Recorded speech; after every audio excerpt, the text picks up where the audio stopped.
Greetings, this is TK Trav, aka Travis Magus, here with LVX777. Tonight's discussion, will be about demons.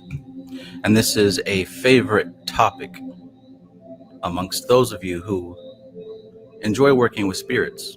Now, for those who this isn't their favorite topic, typically experience fear and a little bit of extreme aversion to this subject. The reason being what we've been taught about these so-called demonic spirits. So what is a demon? What is demonic? What do these words mean? Where did most of this stuff come from? And could it be true that what you're actually afraid of is your greatest power? I believe so. Let's talk about it. Demons and the devil.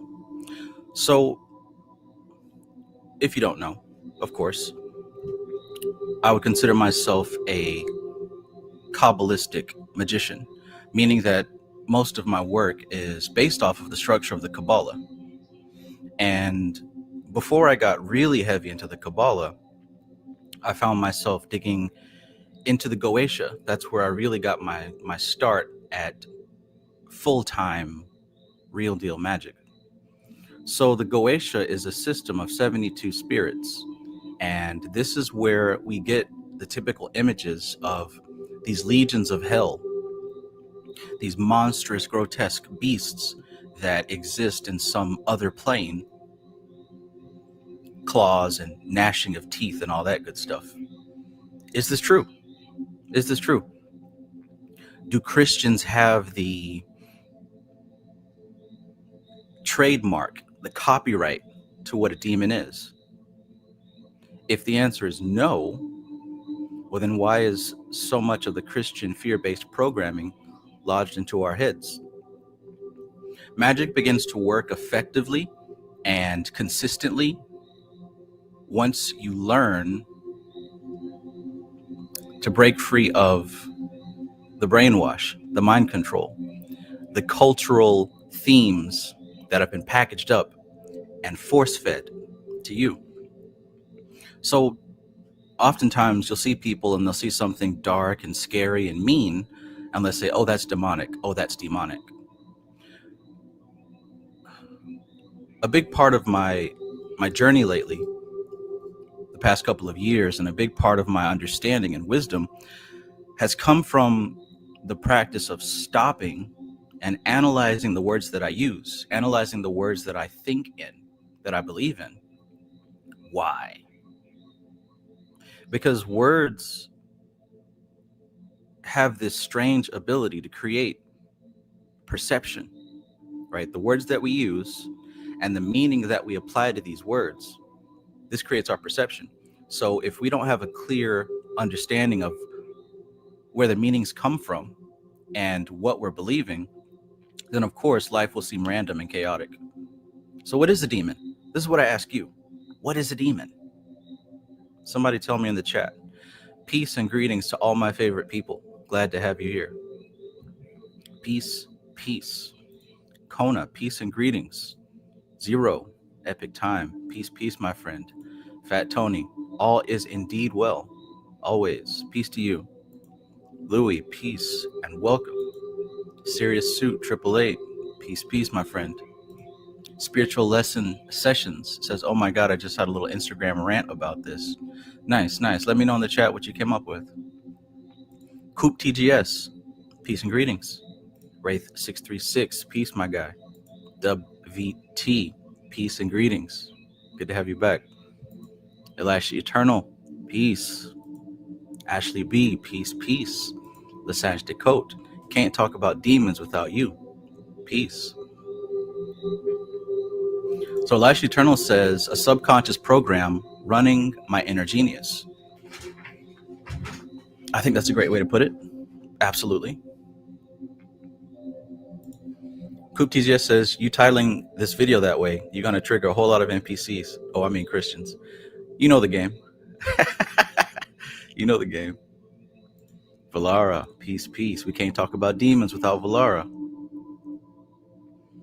Coop TGS says a demon is whatever I damn well say it is. And see, that's the perspective of a magician. That's the perspective of an occultist. And it's funny that demons seem to be exclusively associated with wizards, warlocks, witches, and people who practice magic.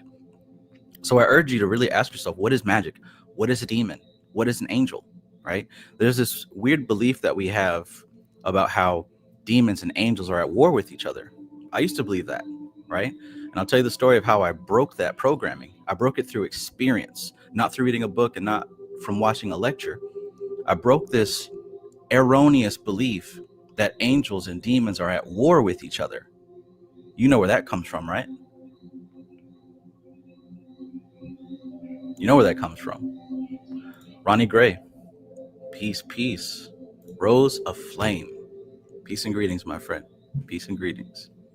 Tell us what a demon is, Trav. A demon, right? A demon is another app, another program, another piece of cosmic software. Just like your mind, just like your body. It's another part of existence. And one thing I know about God, what? This wizard, magic, evil person's talking about God? One thing I know about God is that God doesn't make mistakes, and God doesn't make anything that is contrary to evolution. Evolution is a big part of this. Big part of this. Spiritual Lessons Session says, I was thinking of how people are saying a specific entertainer is demonic and selling her soul, but they were saying that about witches just a couple of years ago. Exactly, right? I hate that process of people just saying, oh, that's demonic, oh, that's demonic. What are you really trying to say? Increase your vocabulary and say what you really mean. Chris says, from my personal view, angels and demons are the good and bad traits of ourselves. The Hermetic view, soul mirror, there's 72 corresponding angels to the Goetia. Right, we're definitely going to get into that. Sam Tywell says, but let's not act like Hollywood doesn't do weird rituals. You're right, but here's my question. What does that have to do with anything, right? I did not say that Hollywood doesn't do weird rituals. That is over here. I'm talking about something completely different, right? Try to resist the tendency to connect two dots that aren't necessarily connected. Our minds are pattern recognition machines, so of course we're going to try to connect dots. But again, analyze the process of what's happening in your mind. This is how you grow. Because if you don't analyze the process, you just continue running the programs that were given to you. So, the sun says a spirit or intelligence you learn to understand how to work better with, right? And occultist knows that demons are teachers. So let's get into this, right? A couple years back, if you've watched my YouTube channel, you know that I used to talk a lot about the Goetic spirits. And again, the Goetia is a particular group of 72 so-called demonic intelligences. At the time, my life was in a place where I was very unfulfilled, right? You know the story. I was depressed. I didn't have enough money, didn't have a happy, successful love life. Everything sucked, right? And as far as my identity was concerned, I thought that I was trash. I thought that I was some type of failure in life. And I tried everything, right? I grew up in a household. They weren't like overly religious at all, but you know, we believed in Christianity, we believed in Christ, and we went to church and all that good stuff. But see, church never really answered my questions. Church never really solved anything for me as a teenager. I never fit in with everybody else. So I was already having this emptiness, this feeling of not belonging anywhere. So a big part of my youth was trying to reconcile these inner emotions, trying to bring healing to myself, trying to find happiness, understanding, and purpose, right? Like we all are. Trying to find purpose. And for whatever reason, I just wasn't finding that in the church. I didn't have any problem with God or Jesus. It's just that it didn't give me what I needed. And I'm sure many of you feel that same way. And sometimes I think there's a little bit of a guilt associated with that. because everyone around us seems to be so happy to be a Christian, and they seem to be saved and sanctified and holy, and everything's going right for them. Why isn't it working for me? So, being naturally curious, I started to explore. I started to search. Now, mind you, this is, in the late 90s. So the internet wasn't what we have today. There wasn't social media. There wasn't TikTok witches to learn from. There was no Brother Panic on YouTube or no Bobby Hemmett on YouTube, because YouTube didn't exist. So my gateway was through music. I loved dark music. I loved the Marilyn Manson and the Slipknot, and all the dark stuff.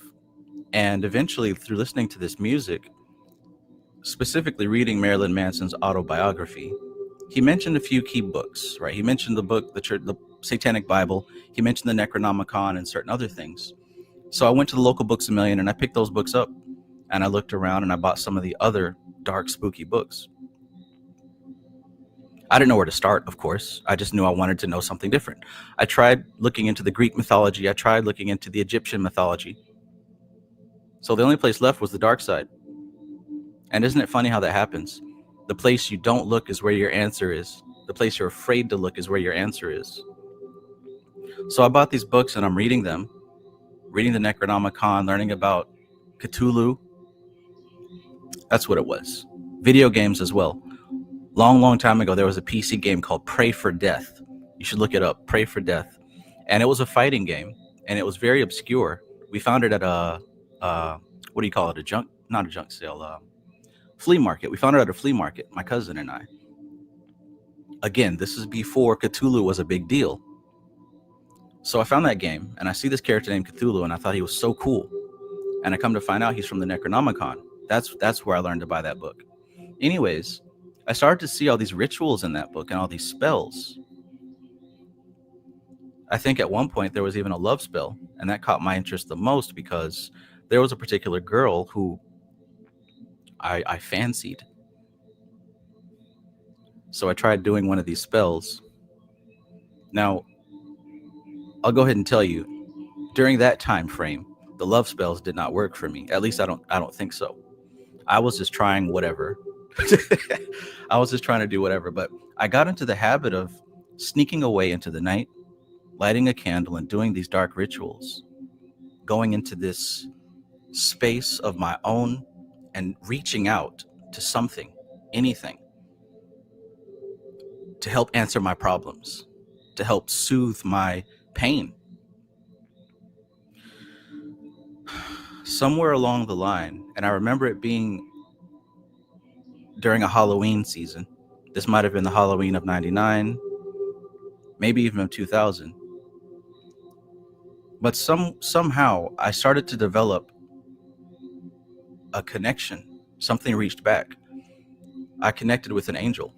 That's all I knew at the time, that this was an angel. I never asked which angel. I never asked for this angel's name. I was just happy to get some type of feedback. And a relationship began because some of the questions that I had were being answered by this entity.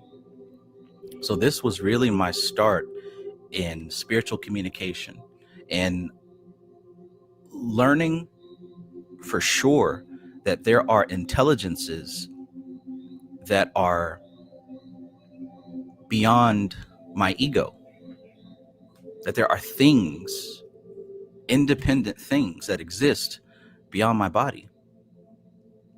And I think at the time I was so enthusiastic and so happy to be into contact with something spiritual and metaphysical. I didn't really ask a lot of questions that I would have asked today. I was just happy to have an invisible friend that talked back for once. And this thing began to give me things that I didn't get anywhere else. Gave me a sense of comfort, a sense of peace, a sense of trust. I learned what faith was because this entity would tell me certain things, and I had to learn to trust. I had to learn to trust as opposed to relying on what I thought. Now, of course, it was a tug of war. It was a push and pull. I wasn't very faithful back then. But I learned over time that sometimes when I listened to that still voice, it was leading me. in the way that I wanted to go.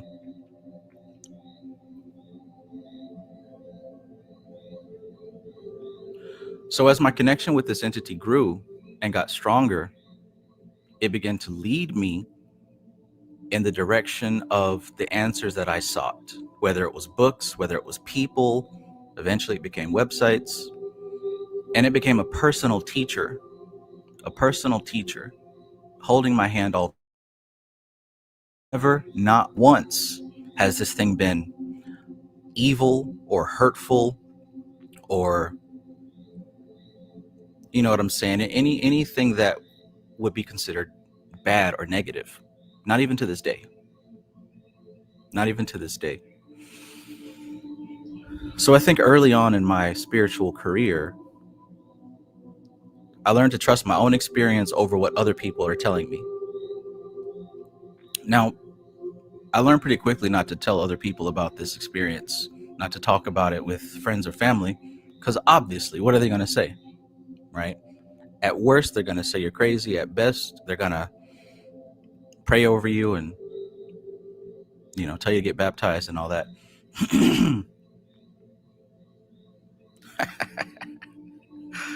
Anyways, I had an interview today on somebody's podcast, and I told that story there, and they asked me which angel it was, and I said that it wasn't until just a couple of years ago that I actually asked this angel its name, and it turns out to be probably the most popular angel. But anyways, what does this have to do with demons? Well, supposedly you can't work with demons and angels at the same time. Well, that hasn't been my experience. I, in fact, have worked with demons and angels at the same time. So if we fast forward to around 2015, 2016, I found myself independent. I lived on my own. I had my own job, but I said things just weren't working out for me. I was not happy. So after trying everything, I decided to go back to something I knew actually worked, which was communicating with these spirits. So I did some research. I found out about the Goetia. I bought all the books that I could. At the time, like I said, I was broke, so most of those books were PDFs, but I did get my hand on some physical copies, specifically Demons of Magick. Have you guys ever heard of that book? Demons of Magick. I believe it's written by Gordon Winterfield. Anyways, this book had a list of the 72 spirits and certain rituals that you could do to summon them. Now, I got to tell you, in all of my experience, I have never done a full-blown traditional ceremonial goetic ritual. I did what I could, right? But I never did a full-blown ceremony, mainly because I was impatient. I wanted results now. I didn't want to go through the whole rigmarole. Also, my attention span was kind of short. And like I said, I didn't have much money, so I wasn't able to buy all the tools necessary. So here's the thing that I learned, man. It's not the tools that get the work done. It's that inner drive. It's that inner desire, and it's faith. If you asked me during that time period what was the magic ingredient, I would have said fear. I would have said fear because one way that I knew that the magic was working, that the ritual was working, is that when I would invoke one of these spirits, I'd feel this sense of fear, this dread. Not because I thought something bad was going to happen, but it's just the presence that some of these entities bring with them. They bring a lot of power. And oftentimes when you feel that power and you don't really know how to categorize it, how to calculate it, we as human beings, scary animals, I myself would feel a bit of fear, but it didn't stop me, right? I kept going with it. But I knew that when I tapped into that fear, when I was starting to get a little bit spooked, I knew it was working. If you ask me today to reframe that, I don't think that fear is the magic ingredient. I think that it's actually faith. Because what that fear was doing was, it was my personal acknowledgement of, hey, I'm working with some real higher intelligence. I'm working with something. This is not just my mind. I'm not just making this up. Like really knowing that at the time sparked fear, but after wisdom and experience, I would call it faith, because now I know that there's something operating that I don't have control over, and I'm learning to trust it. Learning to trust it. Imagine that, trusting a demon. So what is a demon? Why is it so demonized? Well, obviously, because of the church. Because of the church. I want to say this. I think that Christianity is awesome. I think that Christianity is wonderful. I don't think that there's a single problem with Christianity. Does anybody here disagree? Please do. By the way, thank you, Zero. If you like this video, please hit the like button. It helps.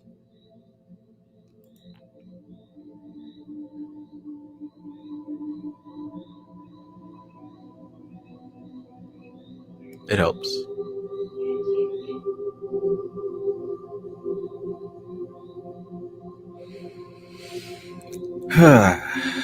Oh yeah, what was I saying? Yeah, so here's the thing. I realized over time that Christianity isn't the problem. It's the people. It's the church. It's the people that we've dealt with. Because look, Jesus never hurt you. God never hurt you. But who did hurt you were the people involved that were supposed to be representing Christianity, that was supposed to be representing spirituality. Those people hurt you. Never Christianity. Never Christianity. Always the people. So with that being said, the people of Christianity saw the power of the other systems. Because you got to understand, at the time, Christianity was a political tool, and it was used to conquer land and nations. And we see the result of that now. Christianity has been used to conquer. And in that conquering, people categorized all of the other systems as evil. All of them. People categorized all these different entities as evil. Now, the Bible does acknowledge that they exist. Thou shalt not have any other God before me. It does acknowledge that these entities exist for sure. But the mindset that created Christianity, or I should say the mindset that used Christianity as a weapon, believes in either or, not and. But see, this is an and world. You can do this and that. This and that can't exist in the same place. One of the beautiful things about the Goetia is that it is the result of all of those opposing different cultures and their spiritual systems that have been refined. And in a way, Goetia has taken the best ones from all over the world and put them all under one umbrella. So the Goetia is almost like a sample platter of spirit. And in that, you may not know the origin of what you're working with, but you've been given a new channel for power. Within the Goetia, there are angels, there are gods, there are elemental spirits, nature spirits, fae and fairies. There's all sorts of spiritual entities that have been categorized as a demon.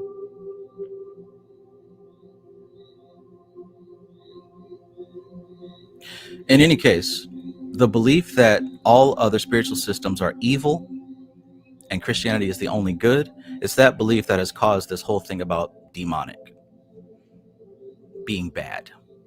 But in truth, the word demon means spirit. It means genius. It means intelligence. So what it's saying is that these entities are actually symbols that allow you to tap into special parts of yourself. They are symbols that allow you to tap into primordial power.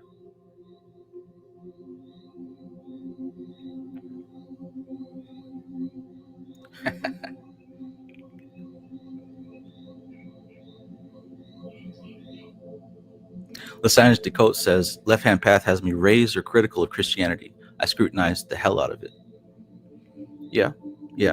I think my main point with that is, I believe that for the most part, people who don't like Christianity don't like the actions taken by other human beings. The system itself, when it's analyzed, can be very useful. It most certainly can be very useful. But for the most part, the pain and the suffering was caused by the people. That's my point.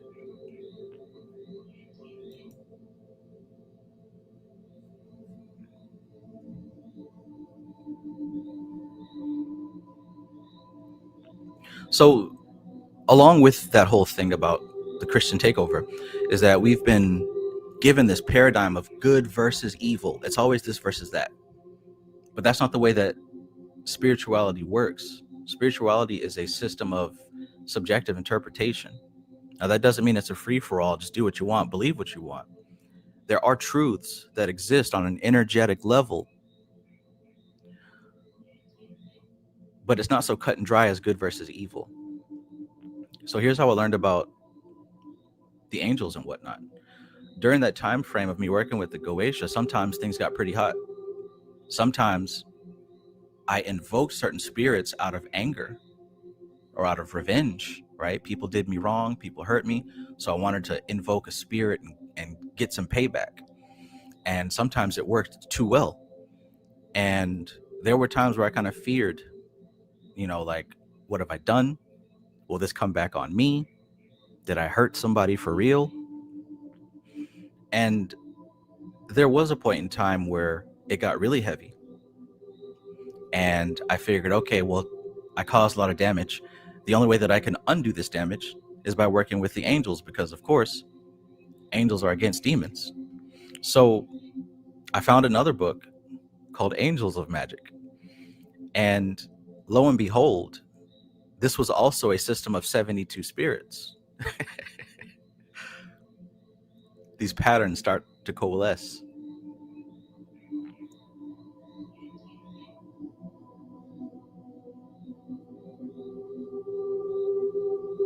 I work with these angelic spirits, and I found that these things moved with a different flavor. They moved with a different signature. They produced results, absolutely. They moved in a different way. So in working with a multiplicity of different spirits, I learned that all different spirits and all different systems has its own signature, has its own flow. When you begin working with energy, what you find is that you get a refined palette. You start to be able to notice similarities and differences.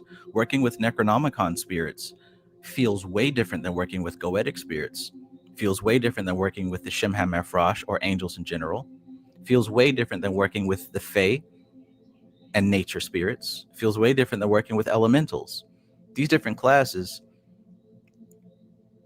move in different ways. So just like a chef, you start to develop a palate for what tastes good, what goes better with this or what doesn't go with that, how a certain amount of sugar or salt or other spices can produce a specific and unique flavor. Same thing. This is what witches, wizards, magicians, whatever, this is what we do. We start to become very customized and very granular with the tools that we're working with. And this is all that demons are, tools. In the same way that your iPhone is a tool, in the same way that your hand is a tool, in the same way that you're a tool to some machine, right? The job that you work at, you are a tool for that machine or society in general, right? Everything is about systems. Everything is about systems. The more that you learn the system, the better part of a system you can be. The more you learn about the Goetic system, the more that you can appreciate each individual spirit. The more you learn about the system of Kabbalah, the more intentional moves you can make with what you channel, with what you strive to harmonize or strive to manifest. You said it right there, Lasange Decode. You need discernment. What spiritual work should teach you is discernment. And see, what working with demons has given me that no other system has, is an appreciation for all the different cards in the deck, an appreciation for all the pieces and parts of the bigger puzzle. You can't you can't appreciate the bigger picture unless you appreciate the colors that are used to paint it. So this isn't about evil. It's nothing about evil. Just because you give it a title of a demon doesn't mean that it's evil. No, evil exists, and you know evil. You can feel evil. Evil is something entirely different. I'm not talking anything about evil. The spirits that I work with and have worked with are all teachers. They're all teachers, and they are all aspects of self-mastery, or I should say they're avenues for self-mastery. So when you work with these spirits, what you're actually doing is you've made a decision and an agreement to improve yourself. You made a decision and an agreement to begin on the path of self-mastery. It might seem weird that you have to reach outside of yourself in order to grow. But what you learn over time is that you haven't been reaching outside of yourself at all. What you're actually doing is reclaiming parts of yourself that have been dormant, that have been asleep. You can't get away from these spirits. You can't get away from them because they're a part of you. This is why everybody can work with them. You understand that? It's not like you have to do some type of initiation or some type of pact or some type of weird shit. These things exist within you. You and them are a part of the same entity. The same way that your nervous system and your circulatory system, your endocrine system and your waste system, all these are different parts of the whole. This is what the universe is. It's a whole with a bunch of different parts. A bunch of different parts. And in order for you to be more whole as an individual, you've got to learn about these different parts. This is not about fear. It's not about fear, because if fear is ruling your decisions, what does that make you? A fearful person, a fear-led person. You're not being led by love. You're not being led by, honestly, that's what you would really call a demon or an evil spirit, being led by fear, because fear will give you the space and the room to make decisions that don't respect yourself and don't respect your soul and don't respect God. That's what fear does. So if you make your decisions based on fear, that's a gateway to evil, is it not? But approaching these things head on, without fear, you'll begin to uncover the power that is within yourself. You're not being granted powers from the devil. You're not being granted powers from the devil. What you're doing is you're unlocking parts of yourself, right? You'll hear these people, these Christian people or whatever, these scary ass people say that, oh, when you work with the devil, psychic abilities, that's evil, that's demonic. Manifestation is demonic. Meditation is demonic. All stuff is demonic. That's fear. That's the language of fear. And that's the language of stagnation and death. It's language of death. I heard somebody say that I came to give you life and give it to you more abundantly. All right. I also heard that same person say, I give you the powers. I give you authority over the powers of the enemy. I give you authority over the powers of the spirits. That's in the Bible too, right? Words of Christ.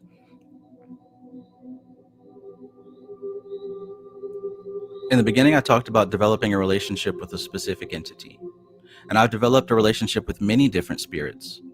And when I say relationship, it's just like a relationship with a person that you meet in person or online. You connect, you talk back and forth, you get to know each other.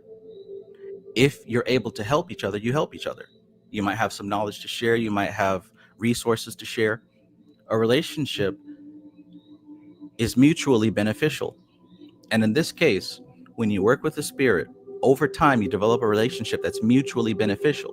It's beneficial to you because you learn about yourself in ways that are useful and appropriate. It's beneficial to the spirit because now you are starting the process of reintegration. It's becoming a part of you. You're becoming a part of it. You always have been. You just didn't acknowledge it before. You didn't acknowledge it before. So once you acknowledge it, now what happens? Like I said before, you become more whole. You become more whole. And that's what this game is really about. You're supposed to be powerful. You're supposed to be somebody who lives the life that you want to live. You're supposed to be able to manifest. You're supposed to be happy. And when I say happy, I don't necessarily mean you've got a bunch of cool stuff. What I mean is you find peace. You find peace. You find inner balance. You get regulation over those emotions of yours. You get regulation over these thoughts. You get regulation over these impulses. See, people who are not whole, people who don't have these relationships with themselves on any level, they're slaves to their own impulses. They're slaves to rules that they didn't create. They're slaves to thought paradigms that are not useful or appropriate to them. And because they're too afraid to step outside of their box, because they're too afraid to try, they'll call you demonic. You see how that works? Because they don't want you to shake up their conception of what reality is supposed to be. They'll put you in a category, just like those Christians put all the different gods and goddesses into the category called Goetia. But like I said, when all of those entities came together under that one umbrella, what it actually did was made them more accessible. They made them more accessible. So see, I don't have to go research Zoroastrianism. I don't have to go research all these different pantheologies, because the Goetia, in a way, is a compilation, best of the best. So you don't have to be initiated. You tap into these things, you start developing relationships with aspects of your primordial self, not your ego, not your body, but your ancient divine self. None of this is evil. None of this is evil. Evil is what humans do to each other. Growth and personal development, how can you call that evil? You got fear on your breath, and it stinks.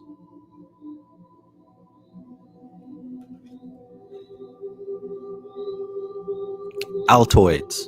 Remember Altoids? A tin can full of them hard ass mints. Them strong ass mints. They used to be strong as hell. I think they changed the formula over time.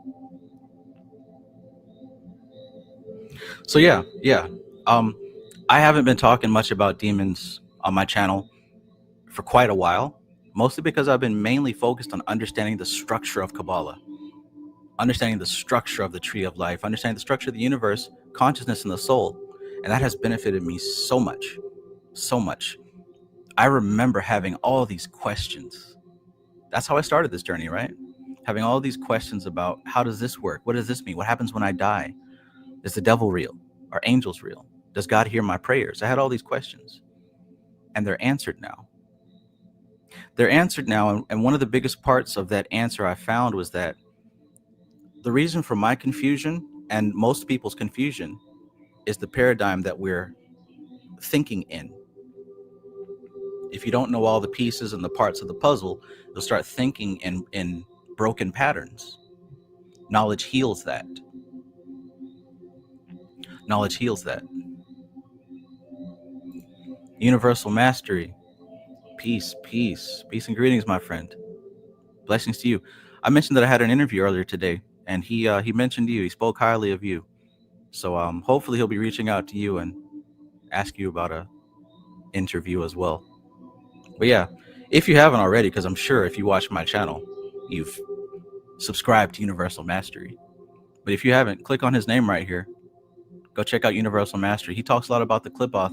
He talks a lot about integrating these types of energies, working with them in a practical and realistic way. So I highly recommend you check out Universal Mastery for sure. Good to see you as well, Jer.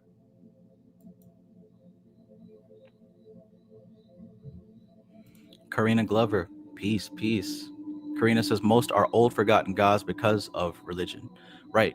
And this is another reason why Goetia is so powerful, is because it gives us an opportunity to access these entities once more.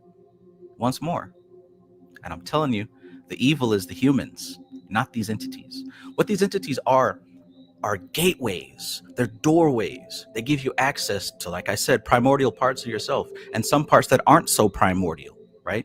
You'll see spirits like, the ones that I've talked about a lot in the past: Andros, Citri, Baal, Payman, Grimory. A lot of these entities have connections to parts of yourself that are untamed. One of my favorite experiences was the relationship that I developed with Citri and with Grimory. These are two entities that connect you with the aspect of the self that craves intimacy. Now, I want you to think about this. Most people think about Citri as a sex demon, someone to help get you laid, right? And the Goetia talks about working with him will help you see the person of your interest naked, which is true in my experience. But it's more than that. When I say that that entity is a gateway to intimacy, think about this now. There's the door of intimacy. On the other side is your soul. The more you know about intimacy, or the less you know about intimacy, is as far as you'll go. So if all you know about intimacy is you want to go get off, right? You want to go get off on somebody. If that's as deep as you know, that's as deep as you're going to get. You see how that works? So what you get from working with these spirits is a clear indication of how deep your inner development is. It's not that this spirit is evil or that spirit is bad. It just may be that you, playboy, playgirl, are not as sophisticated as you thought, right? So these entities, they give you an opportunity to interface with parts of yourself that you previously may not have interfaced with. Where else will you get that from? Where else will you get an opportunity like that from?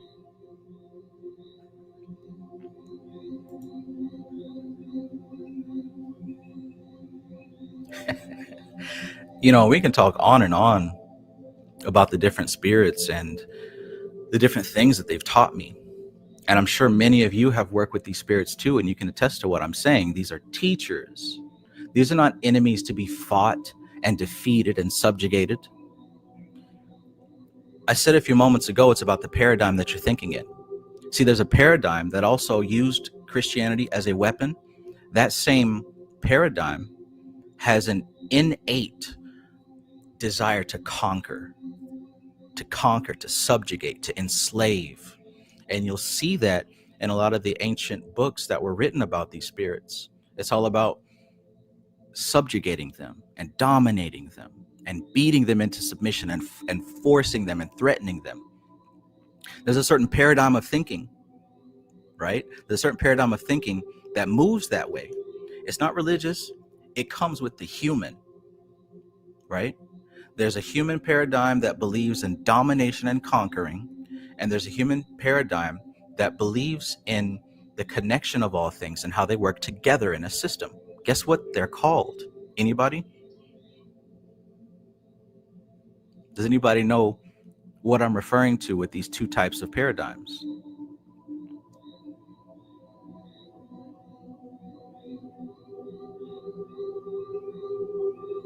I'm asking that question so I can scroll through the chat a little bit.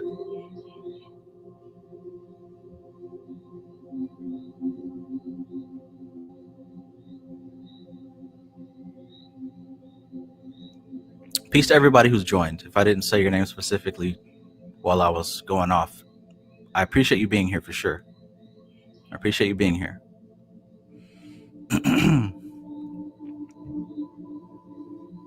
Marlene Bet says, I feel like I can finally start entering the realm of self that has been calling and reaching out to me, that I've been ignoring and preventing because of the amount of clarity and accountability which it demands. I hear that.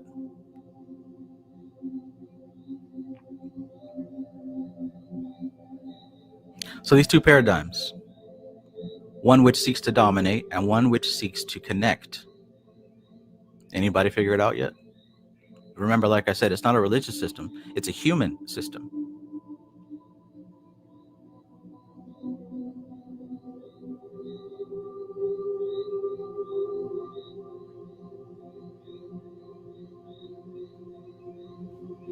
Lewis KJV 144,000. Peace. What says, did you say Grammary? I just waltzed in. Gremory, Gremory, is a goetic spirit that also deals with intimacy.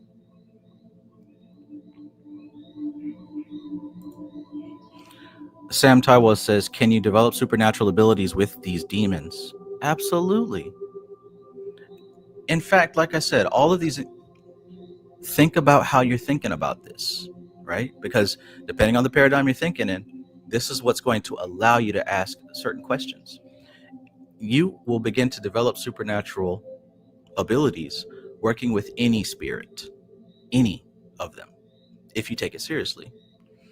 My story of when I really kicked on my psychic abilities was actually working with the Necronomicon entities. I gotta look it up. I think it was Lou Galana working with the Necronomicon entities really kicked on my psychic ability. It was a weird experience, a little bit scary. The Digital Alchemist, miss you, Trav. We need to catch up. Peace to you, brother. Peace to you. I think I have something for you, honestly.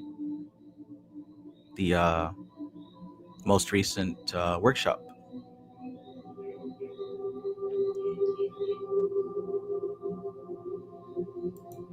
Zero says, man, this is epic. Awesome. I'm glad you appreciate it. Yeah, for some reason, the past couple of days, the Goetia and these spirits have been set aflame. And you want to know what it is? I started doing my mantras again.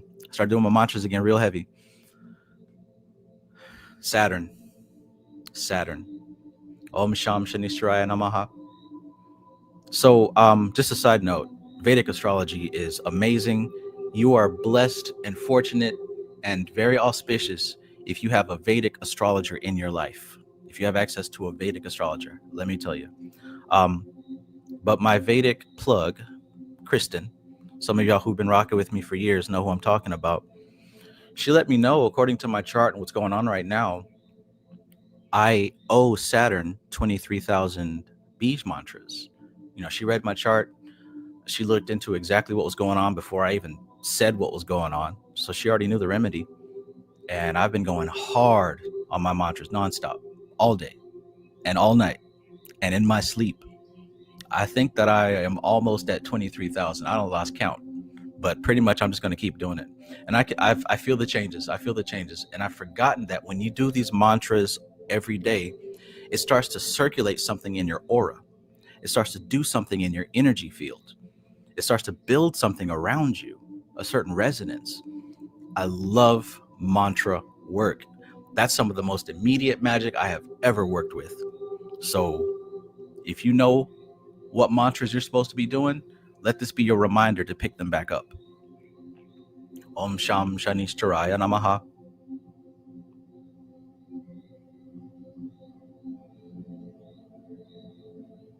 But yeah, let's get back to this.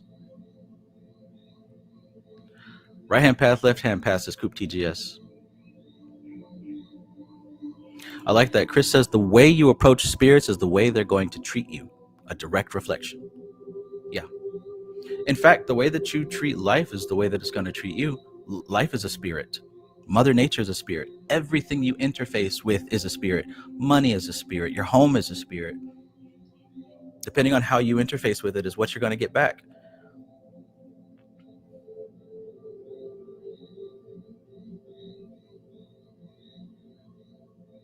There we go. Shine says patriarch and matriarch. Right. We're talking about the masculine and the feminine. And a part of what we see that's happening in the world right now has everything to do with the fact that things are flipping upside down once more. And this is a long overdue transition of power. And we're seeing it play out. It has nothing to do with genitals, nothing to do with the physical body, everything to do with energy and how the energy functions in this reality. The way of dominating and conquering and subjugating, that style and flow of expression is becoming dissonant with the overall energy pattern of the universe, because things are shifting once again, and they always shift. It moves in a circle. There's a time to conquer and dominate, and there's a time to connect and learn and nurture and grow. So what you're witnessing in the world is somewhat of a death throw, death rattle, a last battle cry of this blind conquering spirit. Its time is up. And as I said, it has nothing to do with physical body. Nothing to do with physical body. When we talk about divine masculine and divine feminine, we're talking about expressions of energy. If you don't understand that, you might be in the wrong place.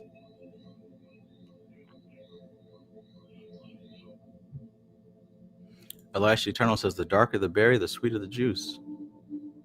I must have missed something in the chat because I don't know what you're referring to. Awaken Within the Void says, even though I've had tough lessons, I'm still here and unharmed from working with my spirits. Maybe some scratches and bruises here and there, but well and better than I was. Precisely, right? These things show you parts about yourself that you would never have come across.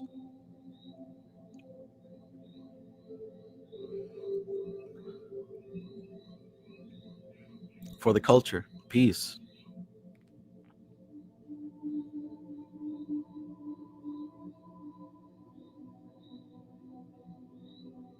So where I was with the story was about the angels, right? And how I realized that the angels and demons are not at war. That's a lie. That's a paradigm that, like I said, this paradigm of conquering and fighting, right? That paradigm, of course, needs an enemy. Now, you'll see these alchemical pictures of the archangel Michael holding his spear down on the devil. And typically what the devil is doing is he's holding up a shield. So we get this idea that devils are at war with angels. But no, as most people who are not occultists do, they misinterpret symbols. That's not a fight. What it's showing you is balance of energy. And it's showing you two types of energy, showing you what time it is.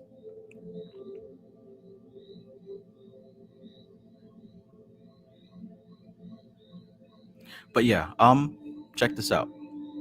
We're going to go into angels here in just a second. Give me a quick break. I got to fix something real quick. Be right back. Don't go anywhere. Don't touch that dial. Travis Magus with LVX777 will be right back. Only on YouTube.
This is how we do it.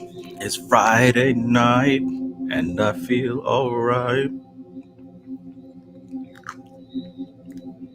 The party's here on the west side.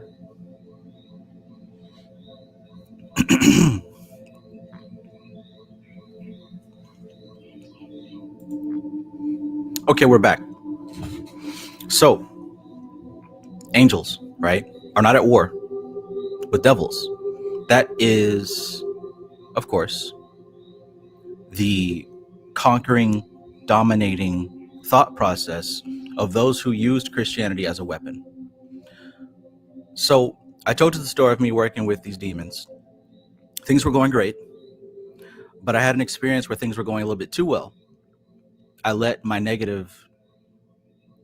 pain get the best of me. And I went to doing this ritual to cause pain on somebody else, right? To get some revenge for being hurt, for being wronged, for being pushed to my limit. It was a last resort. It wasn't the first resort. You know, I'm not that kind of person. But I felt at the time that I was pushed. I let myself get pushed. So in the manifestation of what I wanted this demonic spirit to do to my so-called enemy, I felt guilt. I felt bad. So I ran to the angels, hoping to fix my issue. So for a while, I started working with the angelic spirits. Those are some extraordinary friends, for sure. Specifically, Anuel. Anuel is the 63rd angelic spirit. Taught me a lot about harmony. Really helped me to understand why I was doing what I was doing. But I went through the 72. I didn't work with all 72 of the angels like I did with the demons, but I worked with enough of the angels to realize this is a completely different energy. It's a completely different signature. Remember what I said? When you start to get a refined palette, when you start to get this sense of discernment, you see that different groups of entities feel different. Remember I said the Necronomicon spirits, they feel different. They're very heavy. Very heavy. And that's probably because they're so ancient and so primordial. Certain members of the Goetic spirits also have a similar primordial darkness to them. And then, of course, you got these angelic spirits, which are moving on a different scale. And I think one of the most important lessons I learned working with any spirit was working with a specific angel who told me about how it gains its sustenance. And long story short, it gains its sustenance from feeding off of human beings in pain. I told this story many years ago on my YouTube channel. I was walking to work and I came across this homeless guy, this drunk homeless guy in broad daylight too. This was in the midst of my ongoing ritual with this specific angel. And when I say ongoing ritual, I mean like usually my rituals with these type of spirits take days. You know what I'm saying? If not weeks. Every day doing the ritual, coming into contact, spending time with it. It happens in periods. So during one specific period of working with this angel, this homeless guy came up to me and started rambling. And in mid-ramble, he started answering a question that I had asked that angel. It came out of his mouth and I was stunned. I'm like, what the hell is this? You know how it is. Whenever you ask God or you pray or something and somebody just says something random, but it answers your question, it was like that, but it was so specific and so precise. And I realized later on, you know, after processing everything, that angel told me that in a way, it rules over people who are alcoholics and people who destroy themselves with alcohol in a way that is sustenance to them, because the long-term suffering that that person produces in a lifetime is a meal. It's one meal. And I realized, yo, this isn't all about good versus evil. There are angelic spirits that behave in ways that humans would consider evil. And I had already learned that there are goetic demons that behave in ways that we would consider good. And I realized then and there is no fine line between good and evil. There is no fine line between good and evil. In fact, it doesn't exist as we think it does. I came up with a replacement for good and evil, right? And on my process, I've got these 7 pillars of the Magus. One of these pillars is resonance and dissonance. It's not that something is inherently good or evil. You're going to find that something resonates with you and you resonate with it, or something is dissonant with you and you're dissonant with it. Doesn't that make more sense? Right? So if I got a bottle of hot sauce, ghost pepper, habanero Tabasco, right? Straight out of the depths of Mexico. Shout out to Zero. That hot sauce isn't evil, right? To some people, it is. They hate it, can't stand it. It would kill them. It would kill some people, right? Allergies and whatnot. So it's evil to them. Other people can't eat anything without it. Gotta have it. Gotta have it. One of my side quests is to find the perfect hot sauce that isn't just hot, but also flavorful. So I love hot sauce. But what I'm saying is some things resonate with you and some things are dissonant with you. This goes for the spirits. There are some entities that are dissonant with you specifically and that resonate with you specifically. It doesn't matter the title. The title isn't going to be enough to determine what it is. Only having an experience with it is going to determine what it is. Does that make sense? So that lesson there showed me that there's no war between angels and demons. In fact, what I learned is that they're all part of the same company. Just like in a company, you have the CEO, you got the people that do marketing, you got people that deal with the product itself, you got people that deal with customer service, right? The customer service people, they're not in the same room as the CEO. They're not in the same room as the marketing team. Everybody's in their own department doing different things to make the entire structure function. And that's more like what it is. That's more like what it is. Angels work in a different department than so-called demons or elementals, right? Elementals work in a different department.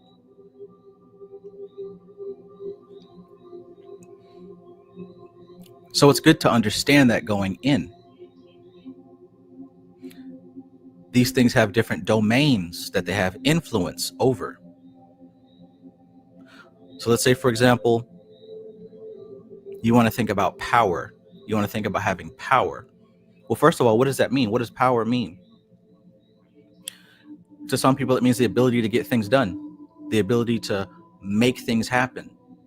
For others, it's about having other people look at them in such a way that they're respected and maybe even feared. Same word, but different meanings depending on the individual. So at the base of all this magic and all this spirit work, what's more important than knowing what spirit to work with, what's more important than that is understanding you and what you're doing and who you are. So you're an instrument just like they're an instrument. And just like you have to understand what they're capable of and what their domain of influence is, you got to understand what yours is. What are your wants, needs, your weaknesses, not just your strengths. Know your weaknesses too.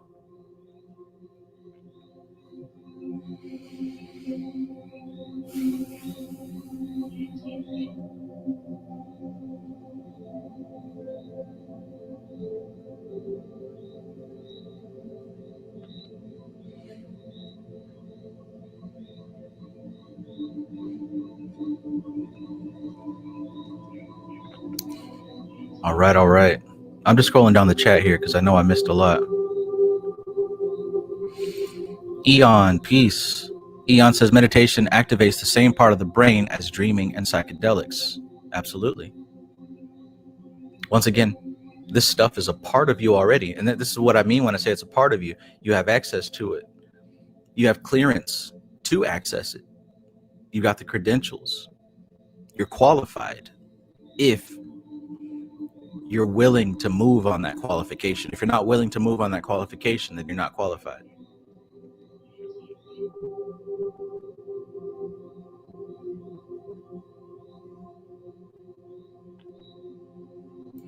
Rosa Flame says, Trav, if Goetia and mantra popping up for you, then where are you at?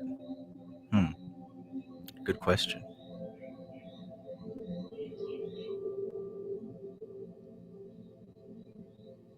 Strange times we're living in.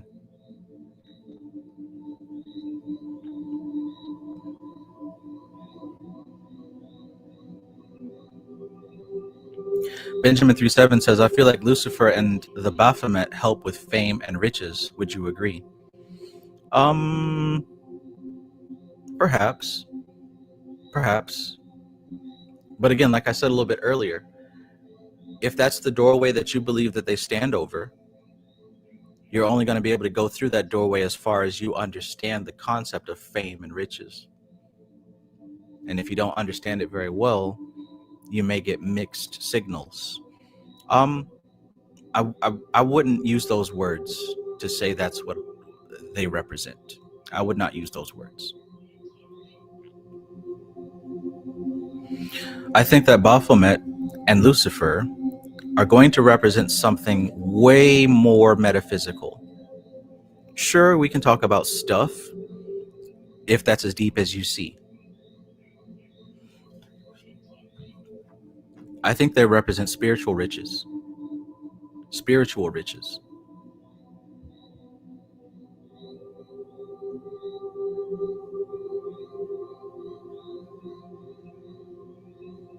Oh, okay. The Necronomicon gave you some of your best results. That's what I was referring to. Yeah. Okay. I get you.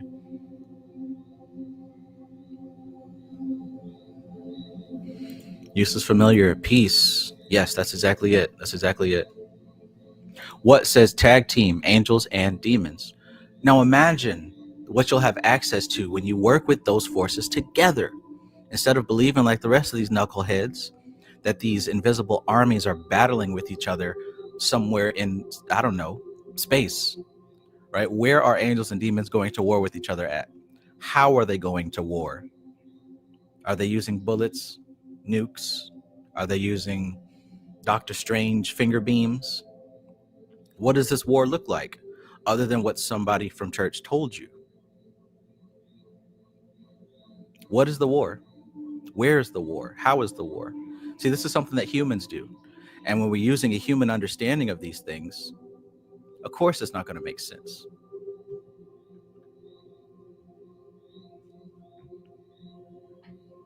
Tag team. Matthew says they're in union and have been for a while. Bobby Hemmett told us that. Exactly. When I first had that realization, I was documenting my progress throughout this whole experience. And I made a video talking about how at the time I interpreted it as you've got this energy field around you. And it's almost like in one direction, you've got the angels moving. And in the other direction, you've got these demonic forces moving. They're part of the same circuitry, but they're working on different levels. Working with these demonic spirits. And here's another great way to put it. I think the reason that a lot of people work with ancestors and have a lot of great results with ancestors, the Fae, right? The fairy spirits, and also elemental forces is because they're so close to Earth. They're so close to the human experience, the lived experience. They're very intimately connected with the lived experience. Whereas when you're dealing with angels, God forms, and things in those higher departments, they're a bit removed from the human experience, and they deal with the cosmic experience. They deal with the structure of reality itself. Not so much your personal everyday situations, but the structure of reality itself. So the experience is going to be different. When you ask an angel to change something, it might change more than you intended, right? You ask a demon to change something, it might hit a little too close to home. Same process, different results. You can use lime juice, you can use lemon juice.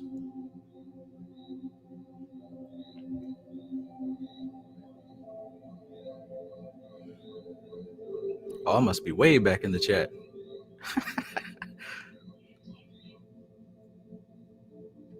Alligator. Let me tell you something. I had a feeling I would see you. I had a feeling I'd see you in the chat. It must be the subject matter. But good to see you, my brother. Good to see you. Alligator says, it's crazy that you said the Goasis have been on fire with you lately. I've been going through the same thing. In fact, I'm currently doing a 72 week, and I'm on week 10 with Gusion. Nice. Okay, well, look, it ain't just me. Maybe some of y'all as well have been feeling this Goasis stuff. But it is definitely reawakened after a long time. So something's moving behind the scenes. Elisha Eternal says, what if Trav been AI this whole time? You're not supposed to come to that conclusion just yet. We're all AI, bro. We're all AI. The only thing real is consciousness. Everything else is artificial intelligence. Consciousness is the only real intelligence. Everything else is artificial intelligence. Man, you got to look at the system of how this whole thing works. You got to look at the system of how this whole thing works, right? We learned this from studying the most recent path. I believe it was the 20th path. I believe it was justice. Somebody correct me if I'm wrong as I go into this thing here. Justice and the hermit, right? We went through these paths most recently. And one of the awesome things that was described was about how soul and evolution transpires, right? So we talk about evolution. It isn't so much, monkeys turning into humans. Evolution is happening on a much bigger scale than that. Evolution is cosmic. So Dion Fortune really introduced this idea to me and a lot of you. And Gareth Knight took it up a notch to really bringing it close to home. Because I believe when Dion Fortune was writing the Cosmic Doctrine, she was out there. She was fully expanded and just channeling whatever she interpreted. But you got to think about this whole thing. Like I said, intelligence versus artificial intelligence. You are artificial intelligence. The ego is artificial. The body is artificial intelligence. And look at how, if you use ChatGPT or Midjourney or any of these programs, you'll understand that you don't often get the perfect result the first time. You put in something and then you keep going until you get something close. And then you build on top of that using what you already got right. Then you expand on that and you keep expanding on it until you get what you want. Now, the end result is going to be the end result of all that previous work. And it will be damn near impossible to get this end result on the first try, even if you typed in the same stuff, because there's a different type of evolution going on behind the scenes. So in the same way that you've got to type in a prompt, allow it to process and express, and then you evolve it from there, that's how life works in the physical plane, or not just the physical plane, astral plane, mental plane as well, everything that's not consciousness. So you got God, which is perfect, Kether, Holy Spirit, the Most High, whatever the hell you're going to call it. And it is interfacing with matter and energy. Now, the only thing for it to do is to be itself. So it begins to replicate itself within matter. Now, matter is imperfect. Matter is finite. So it isn't possible for matter to replicate God in a way that is exact, right? But it's going to try its best. That's where the flaw comes in. That's where the sin comes in. That's where the imperfection comes in, because matter is finite. Energy is finite. So it can't produce a perfect copy of consciousness. So what it's going to do is try and get better through time. So we can say the first time that consciousness introduced itself into matter, it's swimming around. It doesn't quite have a shape, doesn't quite have, organs and limbs, but it's got something to work with. We'll say it's an amoeba. It starts out as an amoeba, as a protoplasm. Then after it gets all the protoplasm experiences, right? It's been a protoplasm for billions of years. It's done everything a protoplasm can do. Then it's like, we've got all this data. I think that I can expand into something greater. Then it creates a new life form. It projects itself into matter as something with a bit more capability. Maybe now it's got fins and a tail. So now it's able to swim around and do swimmy stuff, right? It has all the experiences that swimmy things can have. And after gathering all that data, you can say, okay, so I understand the amoeba thing and I understand the fish thing. I'm actually more than this. Let me try it again. Now it's got 2 legs or 4 legs and it's walking around on land, eating grass, grows some sharp teeth and eating flesh. It's doing all this stuff. And it gets all those experiences possible, right? Can't learn anything more. It has done all the mammal shit that mammals can possibly do. You get what I'm saying? All of it. Like there's nothing new that mammals can do because they've done it all. Then it says, wow, after gathering all this data, I realized that I'm actually more than this. Let me try again. fast forward all the way to the part that we come to humans, right? So here we are as human beings, and check out what's happening inside of our subconscious mind, inside of our reptile brain, right? We've got these little brains that operate and do things automatically. Why? Because those processes have been here longer than humans have existed, longer than mammals have existed, right? There's things and processes that are happening in our mind that have been going on for so long, it doesn't need to be consciously managed. It's on autopilot. It's a program that has been locked into the game. You know how, like, those of you who are gamers, everybody uses Unreal Engine 4 now. Everybody uses Unreal Engine. Well, that's a system that they don't have to reinvent the wheel. They're using what works and building on top of that. They found out that the best way to eat is to have teeth and jaws and a stomach and something to push all the waste out. They figured out the best way to reproduce is with a sperm and an egg. All these things are automatic. You got to inject the sperm into the crevice so that they can get to the egg. These things have been done to infinity. Doesn't need to be reinvented because it just works. That's why everything uses it. So that's evolution. That's what spirit is doing. That's what life is. Life is the process of potentiality expanding and expanding and expanding. That's all it is. It's a replication of the truth, artificial intelligence. So the fact that everyone here, human beings didn't start out with egos. We didn't start out wanting bling bling, iced out teeth and nice cars and houses and name brand. We didn't start out that way. We were very subconscious, very abstract, just like the animals. But eventually we realized that there was a potential to do more. So we started to grow an ego. There we go. Matthew Watson says the primitive autoconscious, right?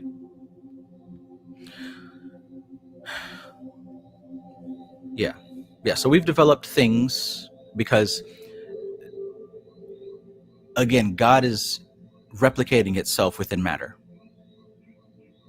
Now, what we're coming to discover now in this stage of the game, I 100% believe that humanity is done. We are finished. What did Bobby Hemmett say? I know somebody knows what Bobby Hemmett said. Y'all love Bobby Hemmett. Bobby Hemmett said this shit is over. Humans have done everything that humans can do. There ain't nothing else. There's nothing left for humanity to do. We've done it all. We've done it all. So the next stage of the game has a lot more to do with the subjective. It has a whole lot more to do with the subjective. So in a way, it seems that nature has now perfected the physical body, and it's moving on to a body that is no longer local to a physical anchor. We're now moving on to an existence that doesn't require, let me rephrase that. We're now moving on to an existence where the exploration of data and understanding God isn't going to be found in the physical plane. It's going to be found in the subjective planes. I'll put it that way. The next stage of evolution is going to be subjective.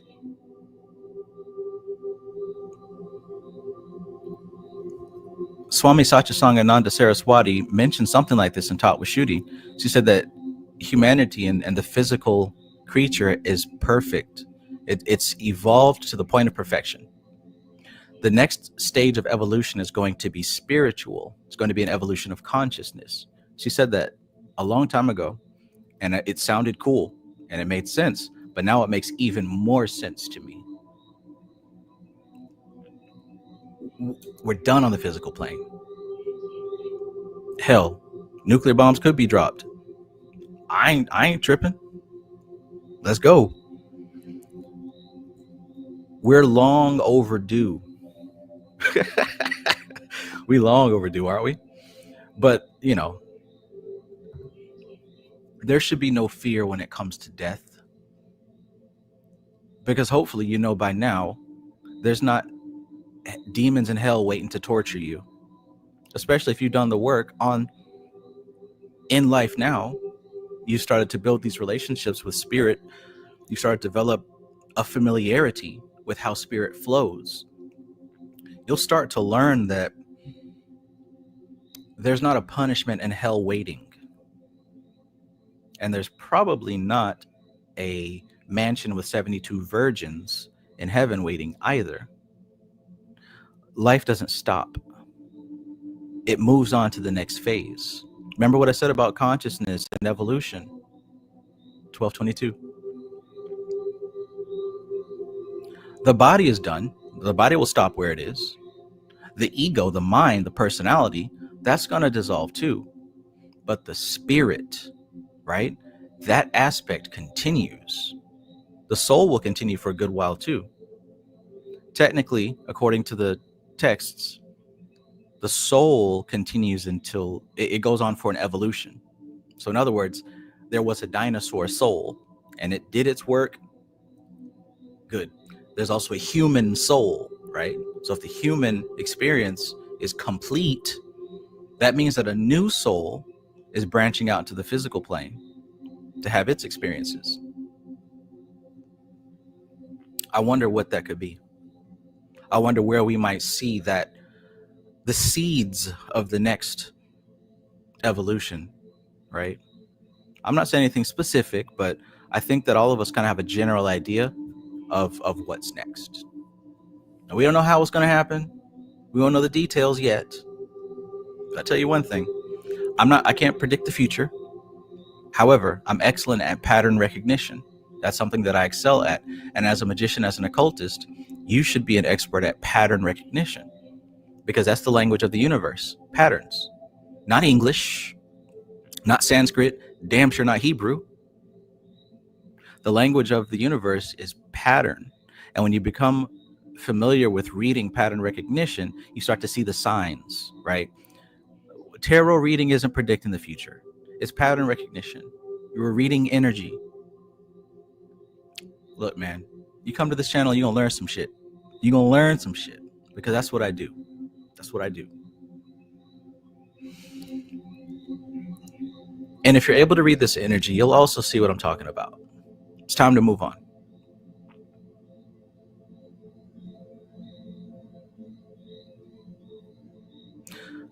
I'm so far behind in this chat.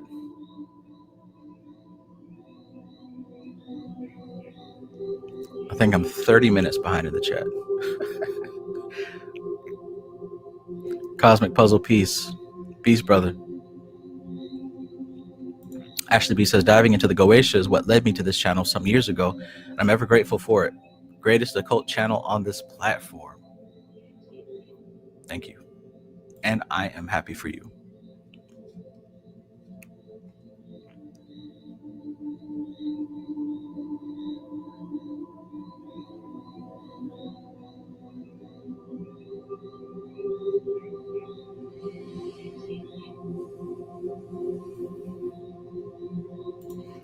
My son goddess 777 says, alligator, where are you finding all the materials for the rituals? Because honey, it seems to be a lot. LOL.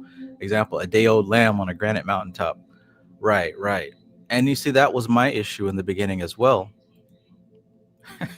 That was my issue in the beginning as well. Like I said, I never did a full-blown ceremonial goetic ritual. I worked with what I had, and I knew that I needed answers. I needed change. I needed results. So I gave it everything I could, did the best, not out of laziness, but out of resourcefulness. Where there's a will, there's a way. You know, when you gotta, so you can take that same approach. But a great book that I would recommend is called Demons of Magick. Demons of Magick. I believe the author is Gordon Winterfield.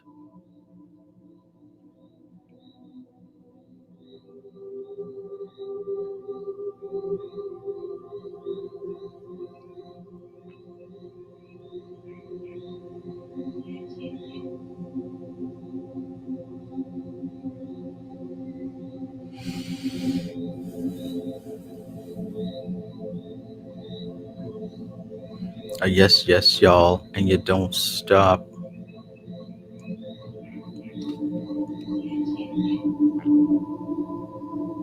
Okay, I'm just reading the chat here. Just reading the chat, and then I'll wrap it up.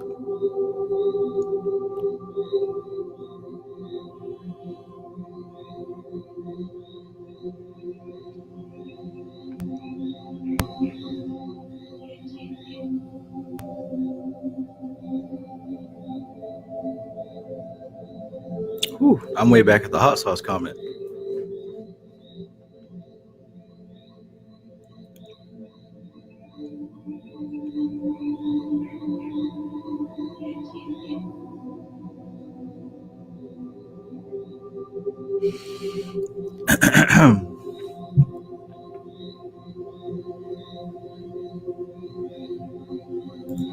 Moth Ross says, what about dreams? Yeah. So that's part of this whole thing too, right? And I mentioned pattern recognition. It's all about learning to speak the language and to read the language. Same way as human beings, we had to learn how to identify the alphabet, how to sound them out. We had to start from the bottom. Now we're here. You got to understand the individual letters. You got to put them together in words and sound them out. You string them together in sentences. You learn what the words mean. You learn sentence construction, paragraph construction. Before you know it, we're able to type and communicate. Same thing is happening with symbols. The subconscious mind already knows how to do this. That's the original operating system of the human, symbolic language. This is why symbols are so effective, even if you don't know what they mean. So when it comes to these dreams, what we've got to learn how to do is to identify those symbols and identify what they represent. What they represent. For example, if you're walking through a hallway and somebody bumps into you, like bumps you, moves your whole shoulder back, right? It was just a physical experience, nothing more. But what we're naturally going to do is put a meaning to it, right? Oh, this person just committed an act of aggression against me. I've got to protect my pride. I got to protect my ego. I got to lash out. I got to let them know you did something wrong and you're going to have to pay for it. That's not true, but it is the meaning that we gave it. So do you see the difference between the actual data and the meaning we put on it? So take that to the dream realm. You'll have dreams of snakes and dragons and your best friend from third grade. That's just the actual visual data. What's important is the meaning behind that data. This is where that meaning is true and the symbol is not. So in your dreams, you're going to have to take those symbols and analyze what is the meaning to you. This is how the imagination works. This is how magic works.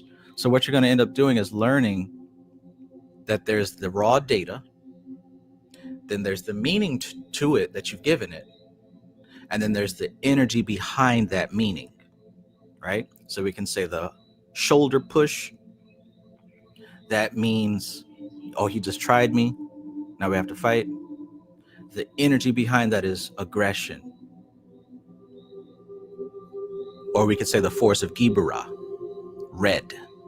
Well, aggression or whatever. Then behind that is the color red. And that's probably one of the deeper levels of learning how to read these symbols, is finding the pure essence of the energy behind it. So in any case, what you're doing here is when you're interpreting these dreams, you got to look at these symbols. You got to find the meaning that you put to the symbols. Find out what that energy means. And if you can, go even deeper. Then you'll realize that life is not surface value. It's not about how something looks. It's about how you're interpreting it and what's the gut reaction that it's giving you. And what is intuition saying about it? When you learn to walk on that level, you start seeing the code of the matrix instead of the mask, the facade, and the illusion. Does that make sense? If you're still here. That was like 20 minutes ago.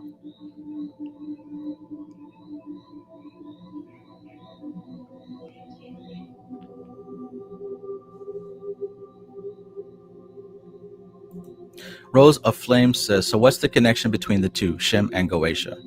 Well, literally the connection is the zodiac, is the wheel of the zodiac. Mashed together on this system. But specifically as far as what these entities represent, how they affect you, and what your connection to them is, they're not really related to each other. Again, it's like two different departments in the same store. And when I say departments, I mean like you got customer service, then you got like loss prevention, the cooks and the chefs, you know, the people that deal with the internet orders. You got all these different compartments of the store. They all work for the same company, but they do different jobs. And that's a lot like what the Shem and the Goetia are. They're under the same title of the company, but they're doing different tasks. They might share office space, but the tasks being performed are not the same.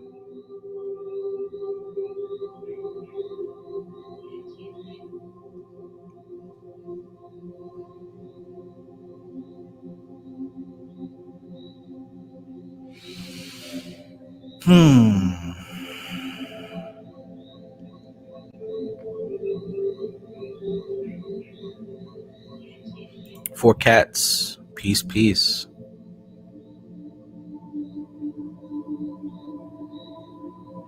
What a great time to be alive, huh?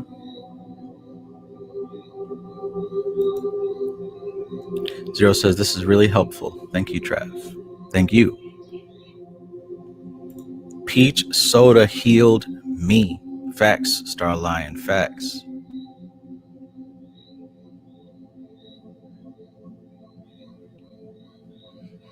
All right, I think I'm catching up.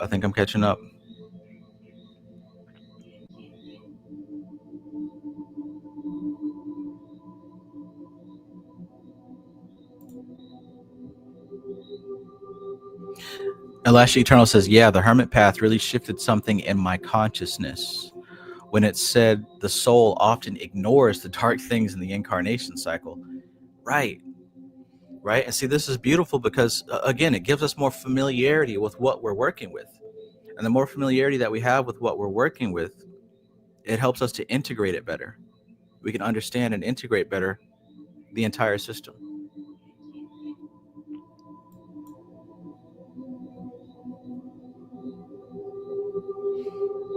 Rainbow Channel says, very good. Skywalker.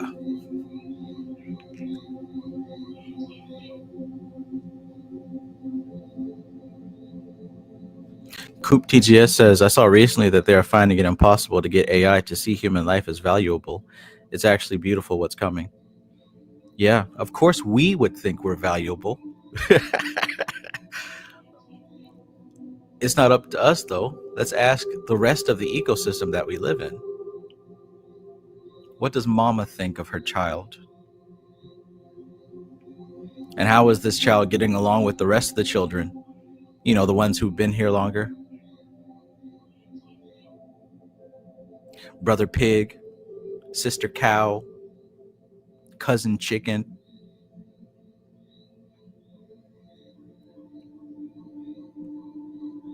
Nephew fish.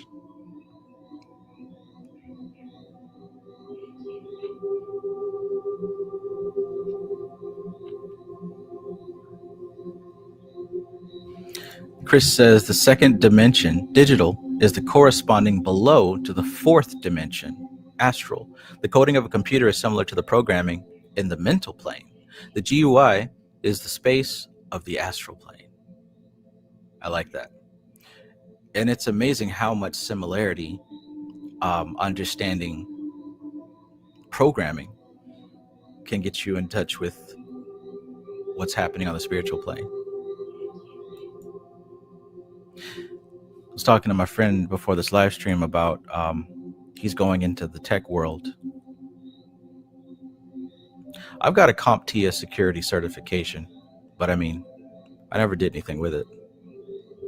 Maybe I should pursue that path a little bit more since I'm so interested in AI.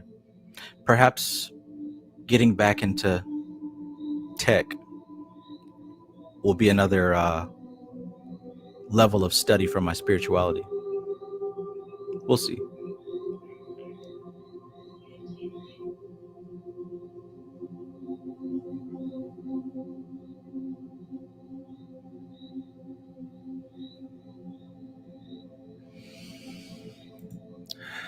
This shit is over.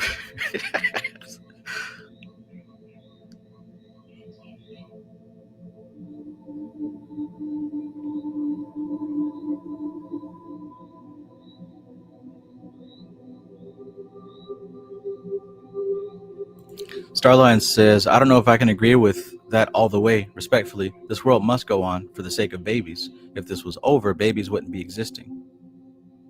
Well, you know, people are not going to stop fucking. That's not going to stop as long as there's human beings. So it's going to be babies to the last day. There's nothing that we can do to stop people from producing babies.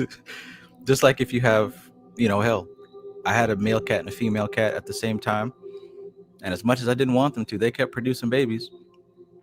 Had to get rid of the female cat. Not because they were producing babies, but because I never wanted her to be here in the first place. But likewise, humans gonna produce, man.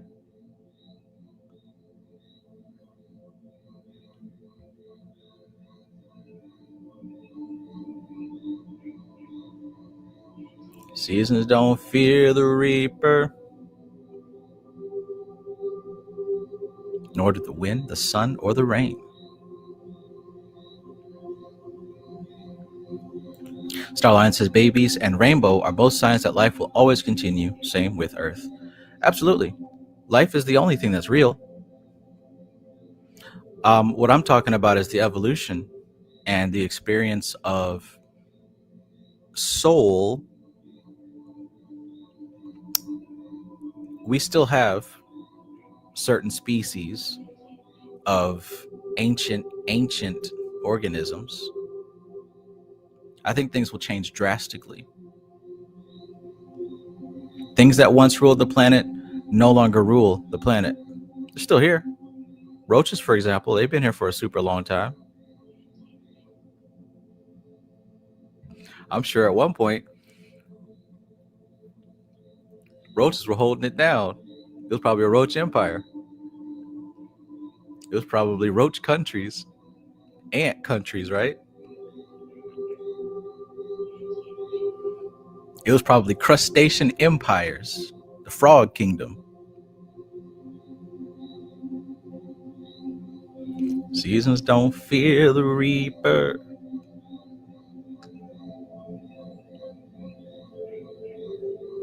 Oh, the chat keeps going, man. The chat keeps going, which is fine.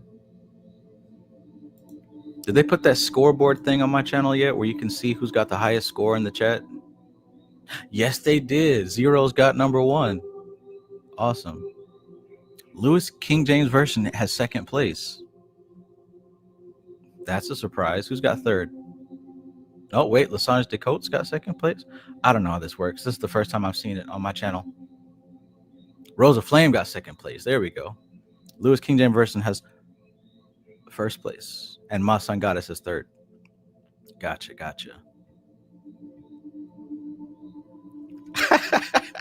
I think that's dope.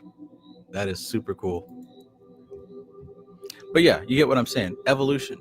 And what evolution really is like, we could say the largest percentage of consciousness manifesting in a physical form.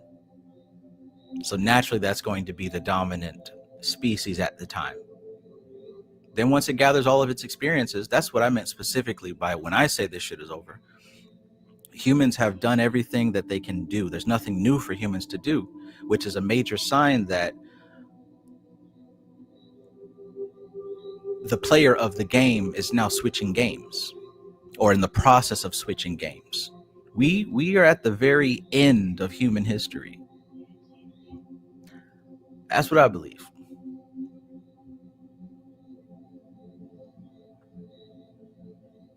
Doesn't matter. Are you doing what you're supposed to do? Am I doing what I'm supposed to do? That's what matters. Spiritual Lesson Session says, I appreciate listening because you make it like a conversation. Have a good night, everyone. Peace to you. 12 minutes ago.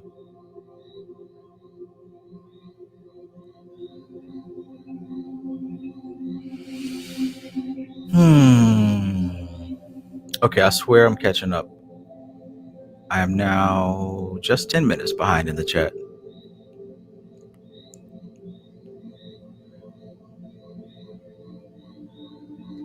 Elisha says Neo was a programmer at the metacortex. True. Supposedly, that's the original writer of the story, a guy who was like Neo. I know, everyone says something different, but maybe the truth is not what we think.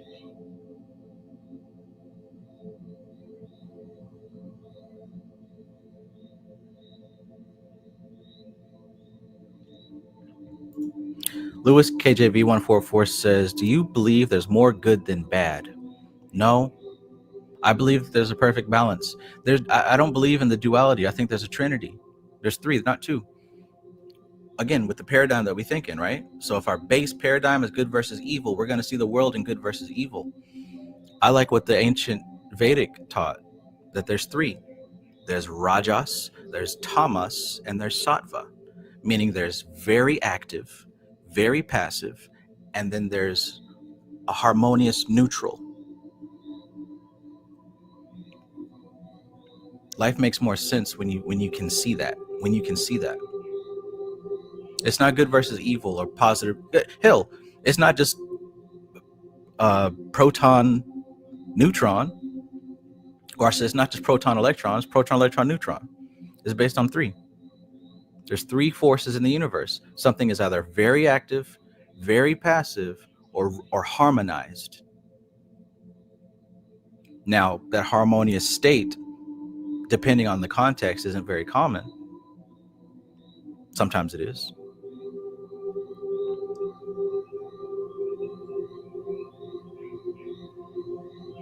Raven Omega says, Travis, what do you think about chaos magic?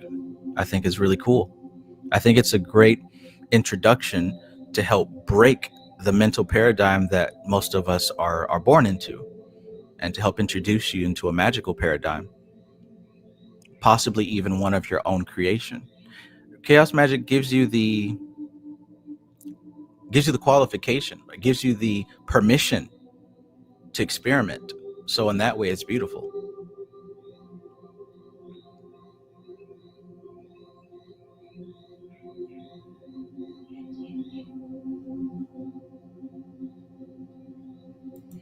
Starline said, LOL, I removed that comment because it sounded a bit cringe. My fault. Cringe is in the eye of the beholder, right? In the eye of the beholder. Rosa Flame says it wasn't cringe. I wouldn't say cringe. It was an excellent conversation topic.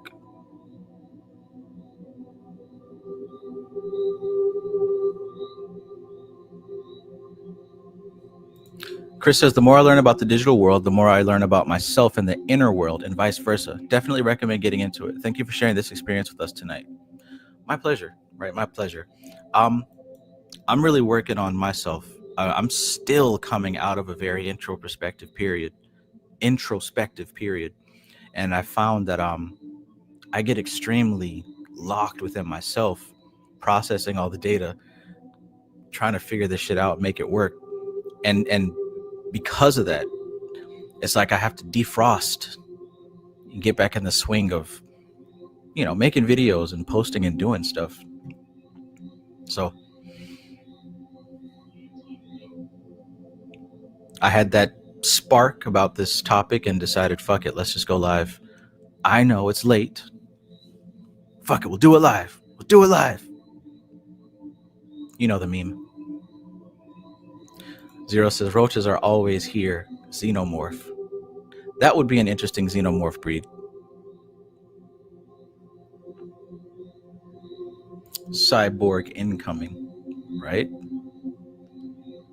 Ace in the place. Peace. Ace says, ants must have an ancient history. They are busy, right? They've probably been here so long they don't have to think. Or maybe they do. We don't know what's going on underground. For all we know, these could be the outcast road ants. The real ants might be in Antarctica. You guys ever watch the old The Outer Limits show? The Outer Limits? One of my favorite episodes was this guy, I think he worked at some type of space NASA thing on Earth, and they brought home like dirt from Mars, and it turns out that there was like these ants in the dirt, and they were super intelligent, and they were able to build like beautiful structures like overnight. But I gotta watch the episode again. it turned out to not be good for him in the end. I think one bit him or something. I don't know. The Outer Limits. That was a really fun show. I used to watch that late at night with my mom. It's my mom's fault. She used to be a big Star Trek nerd. She used to love sci-fi, and I'd be up late at night with her watching it. Bum, bum, bum, bum, bum, bum, bum. Do not attempt to adjust your television. We control the horizontal and the vertical. Philip says, had a bad day today. Seeing Trav on live has definitely cheered me up. Awesome, my friend. Awesome. Maintain your frame. You got to watch those states, right? It's so easy to let the negativity in the world beat you down. It's so easy to do that. It happens to me sometimes. But you got to maintain that frame.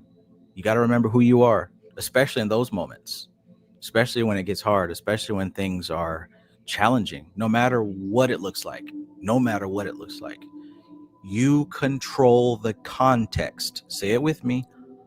I control the context. You better say it out loud. Keep that in your head, especially when things get tough.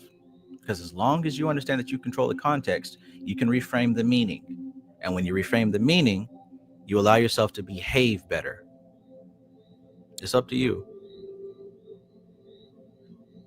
You got it bad. When you're on the phone, hang up and you call right back.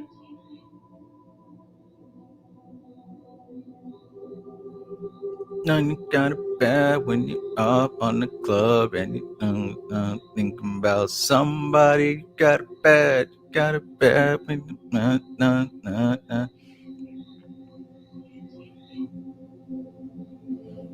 I kind of miss those days when the radio dominated music and like they forced us to listen to the same songs over and over and over and over and over and over again, regardless if you liked them or not. You're going to learn these songs.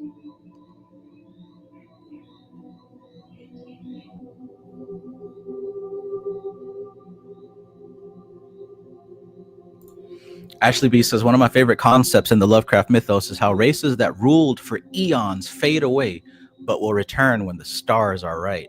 I like that too. Yeah. The Lovecraft mythos is fascinating.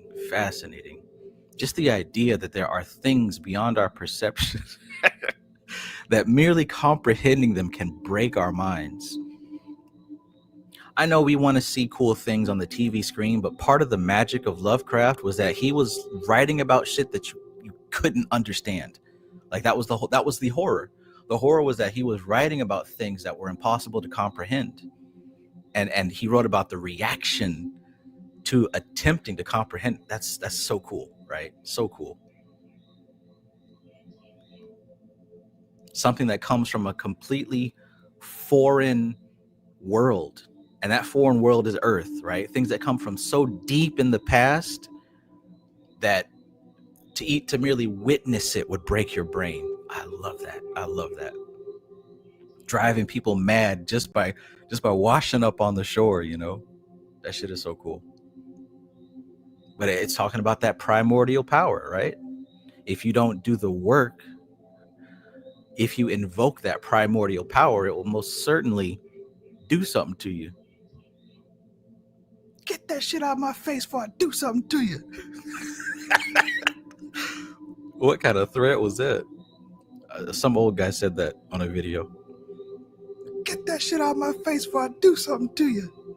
What could he have possibly been threatening to do?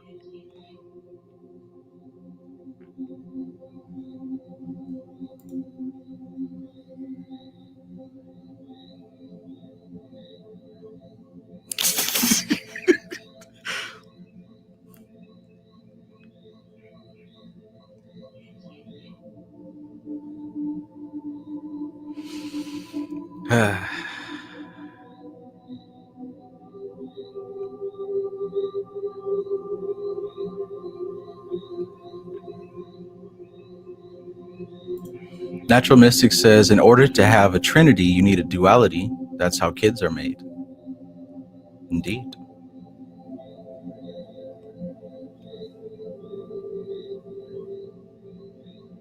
One makes two. 2 makes 3, so on and so forth. You take the good, take the bad, you take them both, and there you have the facts of life. The facts of life. Who remembers that?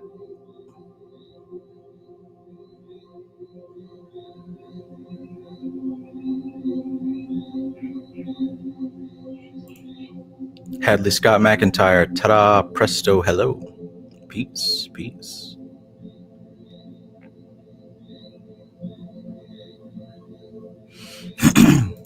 Starline says, you're the best at this, Ish, man. A great sage. Thank you. Got to get that book knowledge and then that real world experience. When you get those two, stuff starts to unlock for you. Stuff that you can't get from a book and stuff that you don't have to experience to get.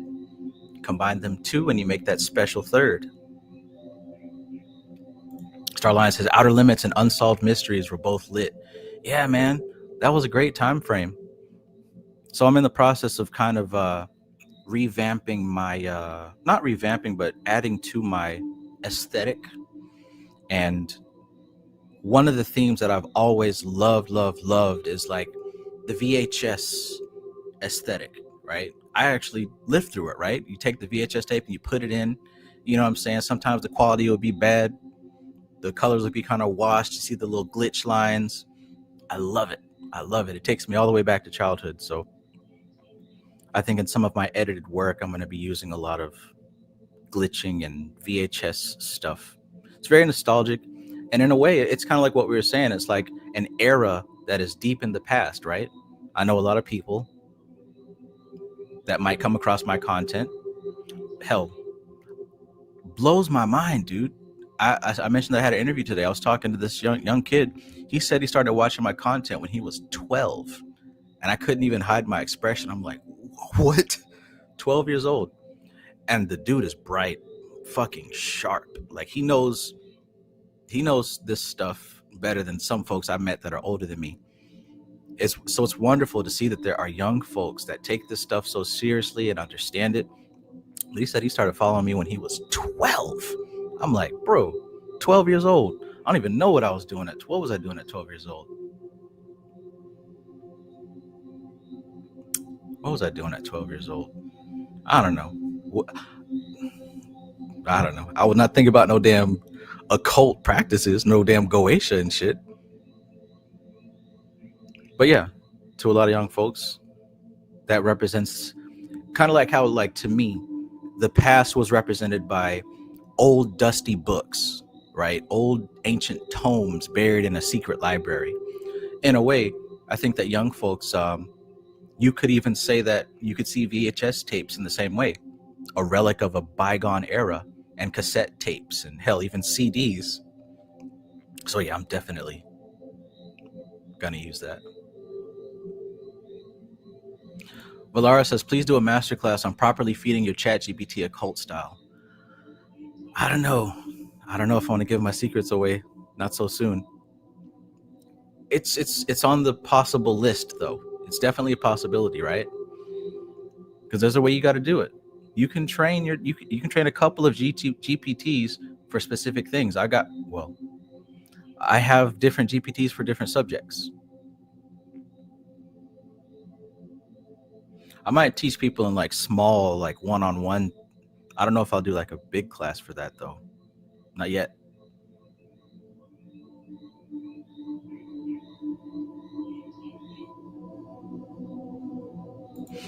Planet Z says, I recently purchased Psychonaut Liber Null, the practice of chaos magic. What's your thoughts on it? Well, I just mentioned, I don't know if you were here, but moments ago I mentioned that chaos magic is wonderful because it gives you the opportunity, it gives you the permission to break out of a strict and solid paradigm of, oh, I can do this, I can't do that. It helps you to loosen up those walls, break that down, and allow you to experiment. Now, hopefully, in all of your experimentation, you find a process and a system that you can stick with. But chaos magic is great because it helps you to unlock yourself and not be so damn rigid. Most people think that they're the body, and then most people think that they're the ego. But what I learned from chaos magic is that the ego should be flexible. Otherwise, it's going to snap if introduced to too much pressure. and magic can introduce you to a lot of pressure. So it would help the ego to be loose, especially since the ego and the personality is in need of cleaning, in need of sophistication, right? The ego right now is flawed, is broken. It's built off of broken parts and broken beliefs. And all of you and me, all of us, have to go through what we call shadow work. We got to go through this process of cutting off what's useless and fortifying what's useful and appropriate. And until we do that, we're going to continue to be flawed.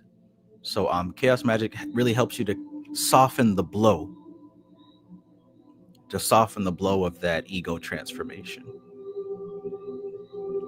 Because a lot of us place value on things that have nothing to do with us. We place value on and importance on things like your race, like your history, stuff that you did in the past.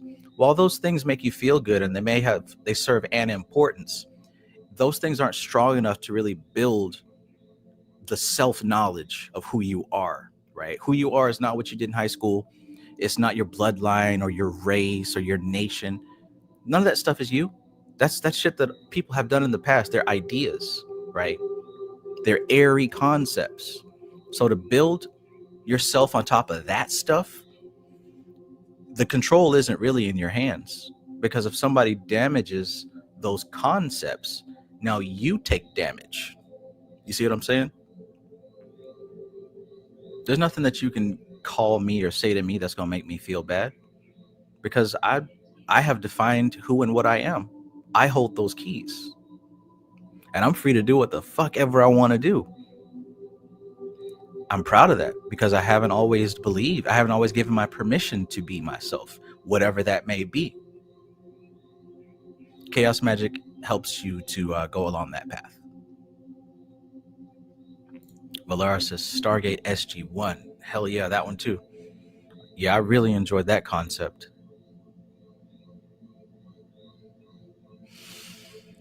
Okay, all right.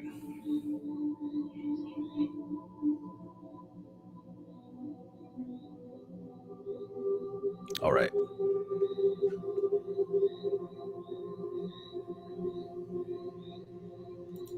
Starline says, what do you wish to get from all this magic stuff, Trav? Care to share? No biggie if you don't. Good question. I think at this point, I'm not, there's nothing else. I done got all the stuff I wanted. And what remains now is the true love for the game. That's what remains now. There's nothing else for me to get.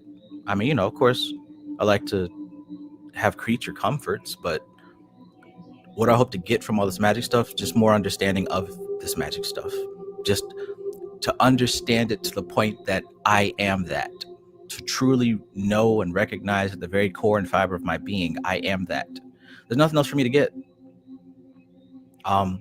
If you took away social media and the internet, if I still got my books, hell, even if you took away my books, I'm still going to be doing this in some capacity. If I was isolated, hell, if I died and my soul is like floating in this limbo land, I'm still going to be doing this. It's to that point. At this point, I have become the magic. There's nothing that can separate me from the magic. You can take my body, you can take my personality, but I remain. Woo! Ric Flair.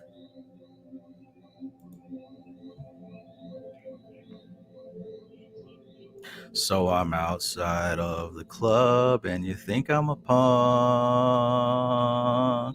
So I go to open the truck. I told it. I ain't never scared. East side never scared. West side never scared. South side never scared.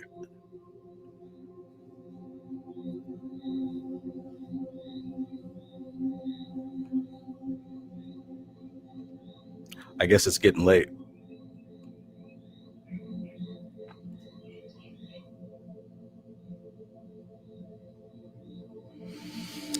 Okay, where are we at? I told it.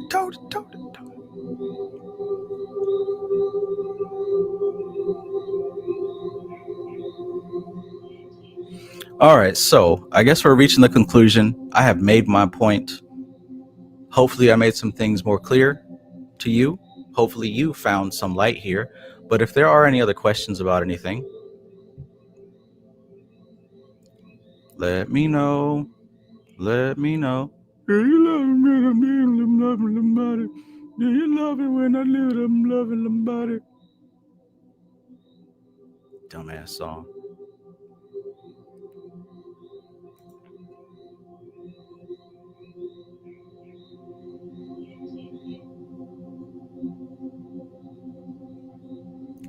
Starline says the diddler is out. The moon is almost full. Y'all be careful now.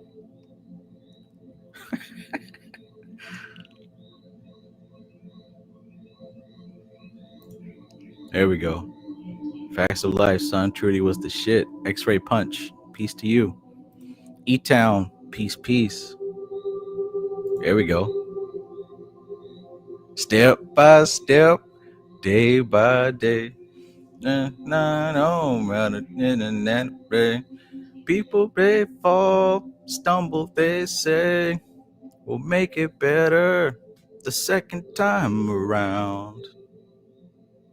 You remember TGIF? Oh, that was so wonderful. Those are some of my favorite family memories. Like, we did have a little family time there. TGIF Friday night came up. You had Family Matters with Steve Urkel. You had Step by Step. My mom had these little plastic trays. You know, we'd have our food. We'd all sit in front of the TV and watch TGIF. I'm telling you, man, good days.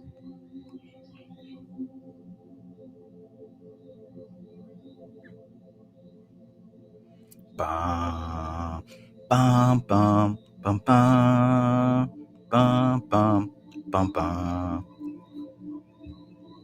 You threw my mixtape in the toilet, man. Threw my mixtape in the toilet, man.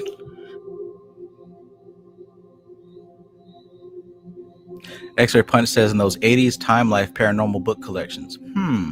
I don't think I'm familiar with that, but it sounds intriguing. Sightings.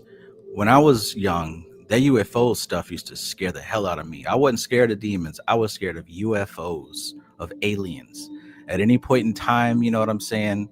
A beam of light could appear outside my window and I see some gray, bug-eyed creature. That's what scared me as a kid. That movie Fire in the Sky, I could not watch it. I could not watch it. Terrified of the concept.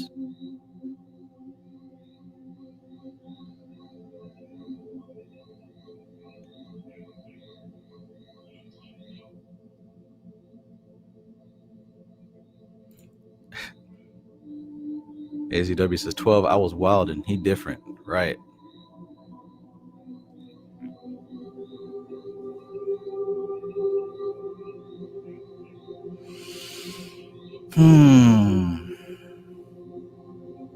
Starline says, was Helen Blavatsky a real deal or a hack? Give it to me straight, doc. One of the realest. What? You gotta put some respect on her name. That's an OG of OGs. This woman kickstarted the Second World War. What you talking about? No, she was extremely tapped in. She went and got it herself. She got up off her seat, went and got it herself. I spoke about Vedic astrology earlier.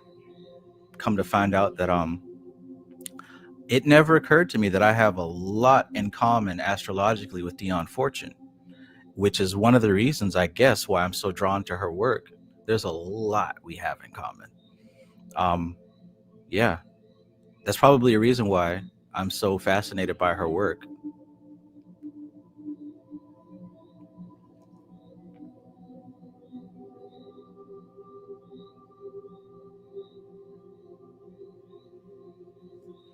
Bella 85, peace. Bella says, I was wishing on trees and listening to Stevie Wonder at 12, but I had no clue on what the fuck I was really doing. Same on the GPT, but hush, thank you. Back under my rock I go. Thanks for speaking up.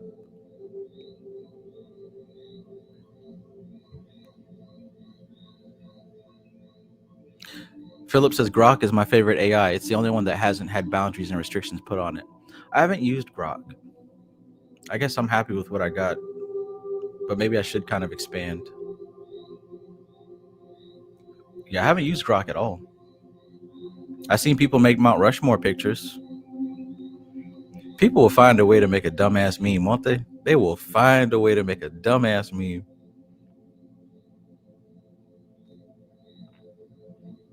Hadley Scott McIntyre says, and in 2006, wait, I might have missed something.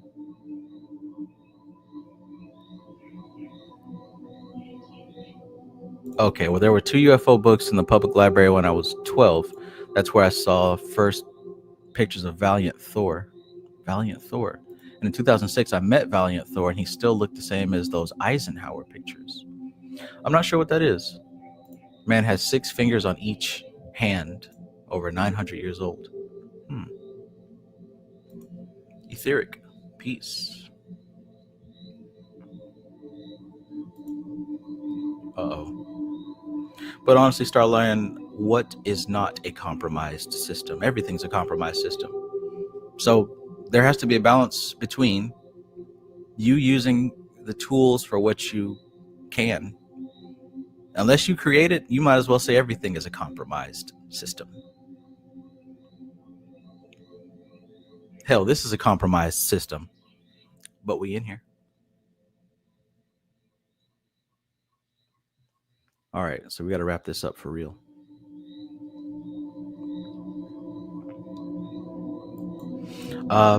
Philip says Helen Blavatsky is very controversial. Some say she's a genius, others a hack. It's hard to tell. The fact she wrote some of her books when she was deathly ill makes me think some of her work is truth. Yeah, research her, but also read her work. Read her work. Like, when you say hack, I don't know in what capacity you mean, but that thought never crossed my mind. Not after reading her work and reading about her. Coincidentally, she also has a lot in common with Dion Fortune astrologically.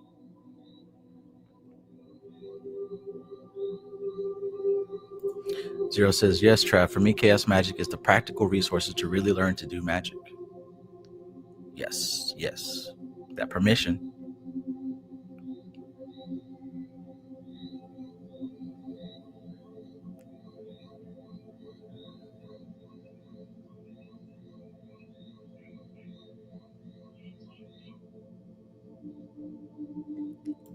Kiss stealing, wheeling, dealing, jet flying, limousine riding, son of a gun. Woo! Amen. Amen. Demetrius Freeland. Peace, my friend. How's your little one doing? I hope all is well with you. East side. West side.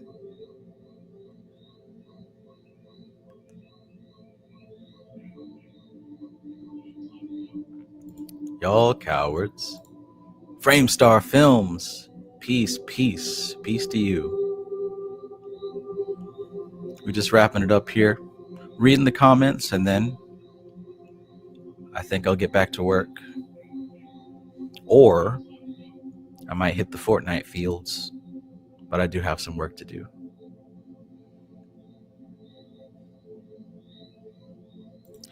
My son goddess 777 says, Trav, have you seen that short where the little baby is rapping, can't make out a word she's saying, but she's going in on beat? No, I haven't seen that. If you can send it to me on Instagram or something like that. No, I haven't seen it.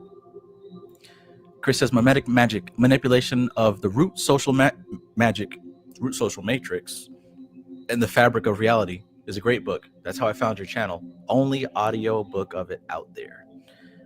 That's a mind changer for real. That's a life changer for real.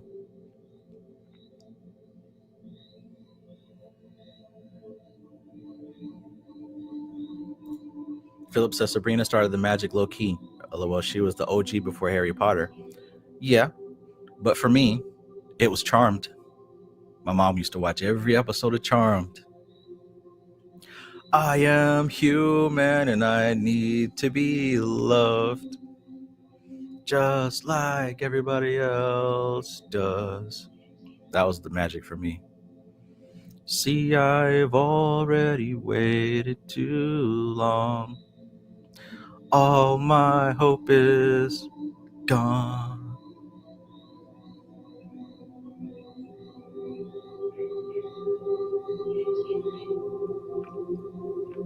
Fat Tony says, I still say TGIF. TGIF. Thank God it's Friday. Matter of fact, TGIF right now. You threw my mixtape in the toilet, man.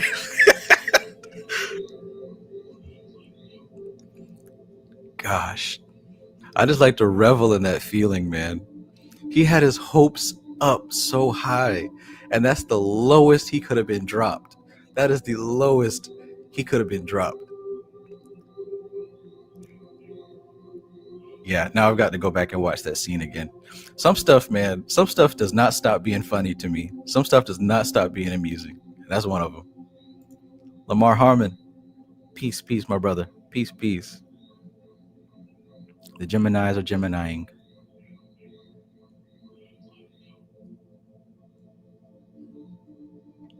Ooh, my son Goddess 777 says, child, I was scared of everything, and the road my grandma lived on was very metaphysical. Poor thing. Yes, you just triggered some memories for me. Mm-hmm. I remember my grandmother lived in a house behind my great grandmother, and that was a very strange road. We used to say that there was a witch that lived in the house in between my great grandmother and my grandmother's house. It was like a dirt road. You had to walk through it. Whew, at night, terrifying. It had those old southern, real thin, wispy oak trees with the moss blowing. The dirt road. Yeah, you just brought back some memories just then. I watched the scariest movie of my life at my grandma's house, and I could never find it. I want to say it was called Scared Stiff or something, but I remember it scared me so bad. I don't know, dug my face into the couch. That shit was terrifying. Was never able to find that movie again.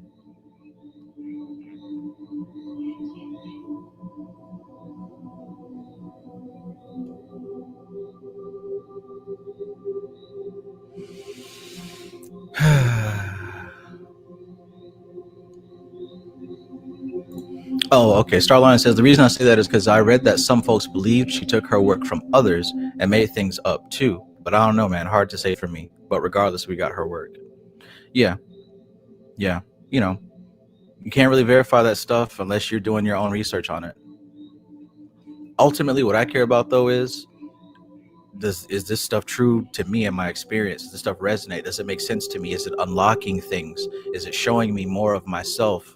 Is it showing me more of what reality is about? Right? Is it doing what it's supposed to do? That's really what I care about. Could it be that she got the information from someone else? I mean, it's possible. She talks about channeling from her masters, channeling from her teachers and whatnot. So it's very possible. Could be some Indian gurus who didn't want to be, addressed. Either way, she has become the symbol for that work, and that was her destiny. My son Goddess says she wasn't playing no games, and they say Dr. Strange was Beverly Pascal Beverly Randolph, one of the great shamans, wizards, etc. Absolutely. Interesting, right? Interesting. Zero says you and Dion are soul related, I think. Yeah. After hearing about that comparison to her Vedic chart and what's going on with mine, I think it's pretty obvious as to why I'm studying her work so deeply. Out of all the authors, I've always felt a strong connection to Dion Fortune. I mean, a lot of stuff, man, a lot of stuff. Interesting. I learned that Dion Fortune and Madame Blavatsky made the agreement that celibacy was the best option for their spiritual development. Even though they both got married, they came to the conclusion that the termination of sex was the best thing for them in their development. And I realized that's not really for everyone. But there's a specific thing that they were doing, and it has a lot to do with Virgo. But we're not going into an astrology lesson here. Specifically the Hasta Nakshatra. the Virgin Mary. That is a type of energy signature that ceases sex on the physical plane, and that forces that function to now operate on a higher level. So they begin to channel information from the spirit now that all of their sexual energy is focused on a higher plane.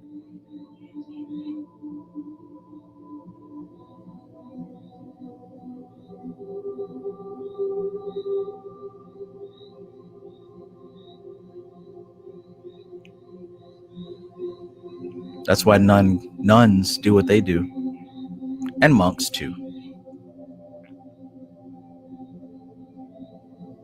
Vedic astrology is amazing, dude. If you learn your chart, like, you got to know your birth time, and you got to have a reputable Vedic astrologer. But when you look at your chart, your mind will be blown. It's not like the regular astrology. Western astrology is great, and it has its place. It's mostly about the physical plane. That Vedic astrology, that is reading of your soul, a reading of your pre-incarnation, for sure. You'll get a breakdown on why you've been doing things, the direction that you're going, everything. And I'm more than lucky. My Vedic astrologer has a similar chart to me, so when she reads for her, she reads for me too. So it's like not even extra effort for me to ask her what's going on, because we got the same sun, same moon, complementary this, complementary that. Almost destined. Apparently I'm supposed to be doing this type of work here. Like, there's nothing else that I'm supposed to be doing.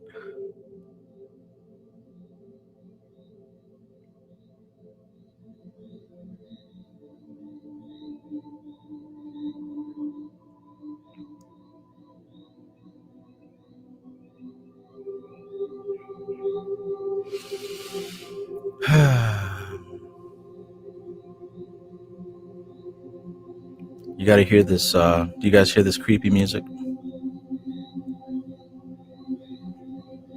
Oh, wow. I'm finally caught up on the chat. It's only 3 minutes behind.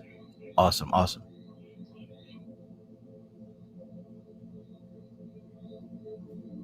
Starlion says, wouldn't it be a trip if Bobby Hemmett was watching your live right now at this very moment? Man, I don't even know how I'd feel about that. Matthew Watson says, Trav interviewing Itachi low-key. Shout out to the YNs putting in the work. Yeah, man, it's really a breath of fresh air to see that. You know what I'm saying? Like, because, I'm thinking all young folks are just doing dances and robbing stores. But to see somebody taking this occult stuff seriously, that's so inspiring.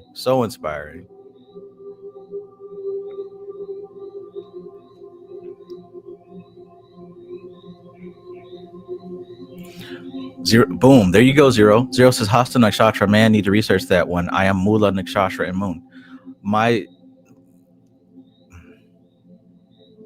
ascendant is Mula, so we have a connection there.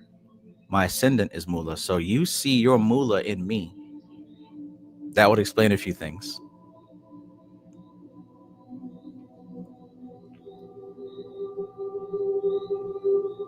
Matthew Watson says, 20 minutes behind in the video, had to get taught with Shooty in. Respect. My Sun Goddess says, yep, I have heavy Virgo placements, and that is true at times. Now listen, Virgo has more than one nakshatra, and there's also two sides of all the nakshatras. There's the masculine energy and the feminine energy of these nakshatras. Both are going to operate differently, and it has a lot to do with the planets that rule those nakshatras. But yeah, if you do some research on your placements, you can get some very helpful information. Ooh. Framestar Film says, scary movie recommendation from the 80s. And please give me as many of those as you can, by the way. Scary movie recommendation from the 80s. Extro, probably a big influence on Clive Barker's Hellraiser, but more of a sci-fi slant. Hell yes. Fuck Fortnite. I'm watching this. Well, not really. Fuck Fortnite. I love you, Fortnite. If you're listening. Yeah. Okay. I'll have to go to YouTube to copy that.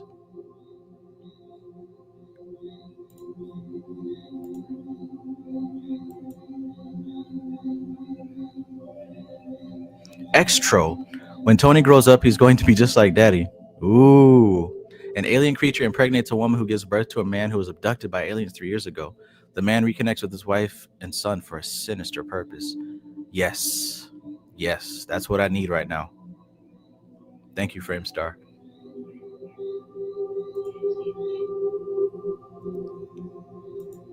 Yeah. Any more 80s horror movies? I'm all ears. That is my vibe right now. That is my inspiration, my artistic inspiration right now.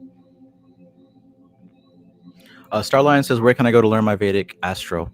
Go to Indastro, Indastro. Hopefully you know your birth time. Not I think it is, or my mama said that. Get access to your actual chart. I mean, your actual birth certificate. Get the minute, because this stuff goes by the minute. If you don't have access to that, you can still get a pretty decent reading. But if you do have access to the minute, that's going to you'll be able to lock that in. You'll be able to write down your placements, and whenever you find a Vedic astrologer, you'll get information that could be very meaningful to you.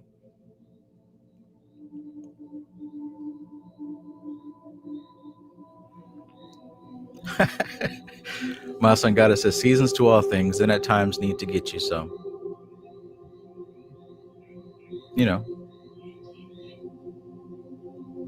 Dixie Grin says, peace, Trav. Hey, what's your take on those Chat GPT readings? Maybe you can be a little bit more specific. I can assume that I know what you're talking about, but which Chat GPT readings are you talking about?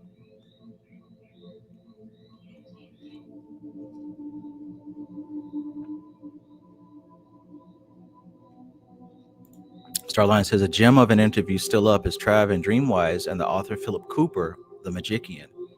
Yeah, that was great.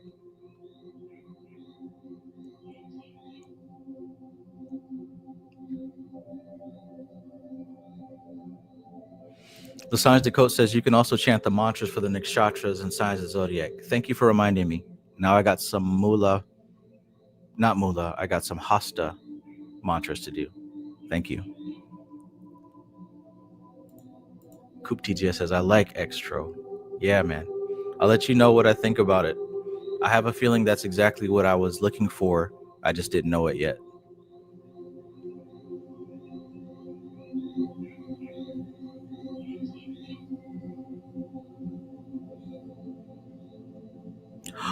Zero says, I've been with the 80s vibe too. You will look for clowns from outer space. Okay. I remember that one. That one scared me as a kid. I'm going to lock that one in too.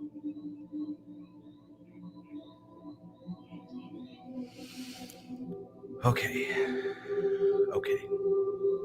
All right. Coop TGS says, Trav, you seen the 80s version of The Thing takes place in Antarctica like Mountains of Madness? I have. I enjoyed that movie. I think one thing I'm really interested in is the aesthetic and the feel. Not so much the guts and the gross, although I might tap into that once I'm doing some imagery for the Goetia. But I like the color, right? And the lighting and some of the composition, and just like the 80s had a feel, right? 80s movies had a feel, specifically 80s horror. If you just think about the original Hellraiser movie, the lighting and the texture, and just I love that vibe. And there's a few sci-fi movies that get it right as well. Obviously, the first Alien. I don't know all the terms yet, but just the way the colors kind of washed out and the black is almost blue. I love that. Those 80s movies where the black is like almost blue. You know what I'm saying? I'm really looking for scenes like that so I can kind of incorporate that and I can get my aesthetic just right.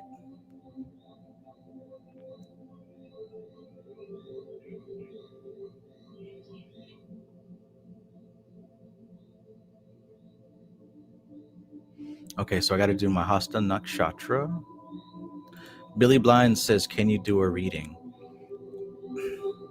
I'm gonna get back on my readings on the YouTube channel, but I think right now the energy is moving me in a different direction. Philip says the '80s was like a golden era for America. It was. It was.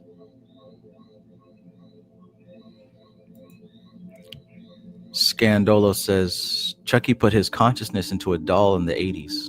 Indeed. Zero says Friday the 13th, Jason Takes Manhattan had that style. That's the one I never saw.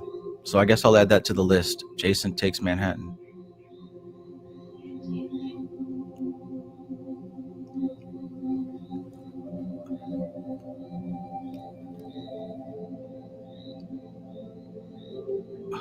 Okay, Chris says Basket. All right, I guess I got to write this stuff down. Y'all are giving me all these movies.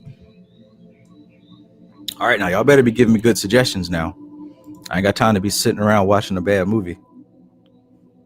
Basket Case, Jason Takes Manhattan.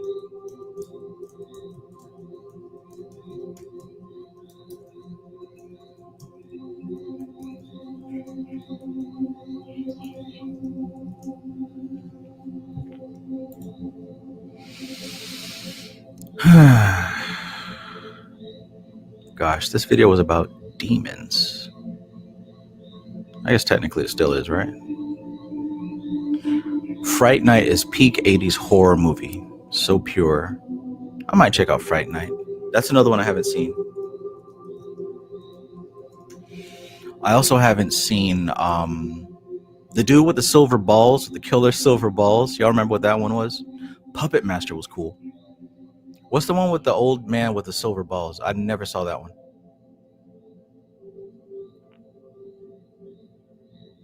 Creep Show. Yo, yeah. So up the street from when I worked at the grocery store, Winn-Dixie, there was a video rental place. And I used to always walk up there and check out the different horror movies they had. That was fun. And then I remember I got old enough to walk back into the porno section. Oh, man. Had to rent VHS porn tapes. Here I am, all embarrassed to bring it up to the counter. And I got to wait for my parents to go to work. Oh, man. The lengths we had to go through. What a time.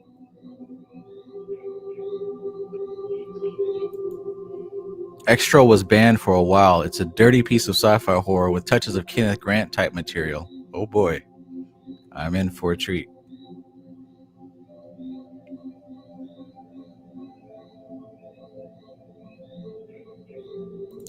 Gummo. I think I see the movie poster for that in my head.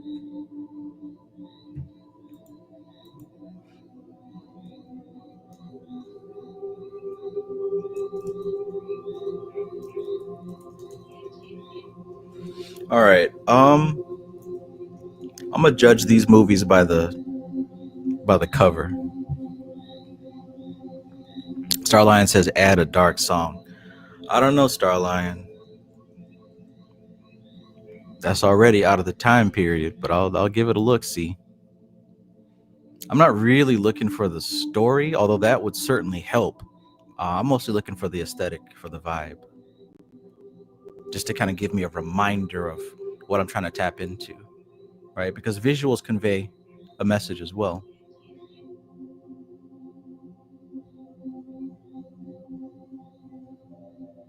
Okay, Dixie Grin says, just when you ask about it yourself and put in all of your numerology and such, and it gives you a reading, I guess it's not a reading, it's just what's stored in its data banks on your specific zodiac.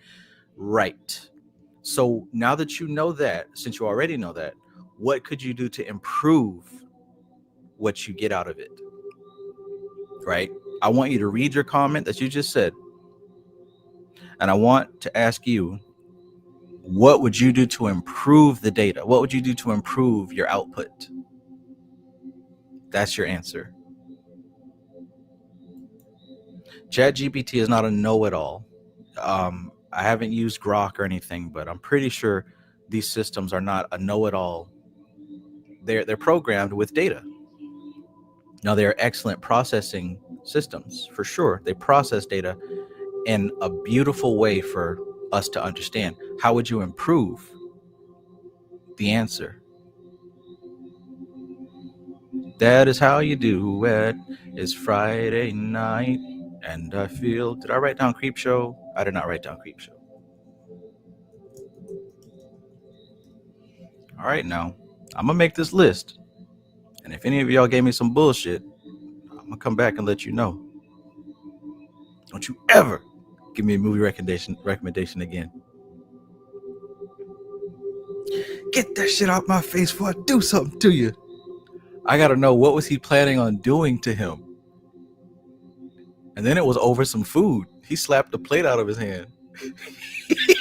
He didn't want that chicken. Get that shit out my face before I do something to you. What a threat. And then it was a vague threat.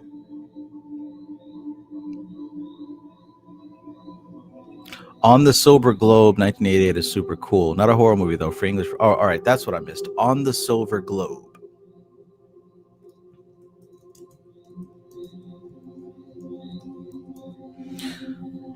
I'm probably going to see something from when I was a child that I haven't seen since I was a child.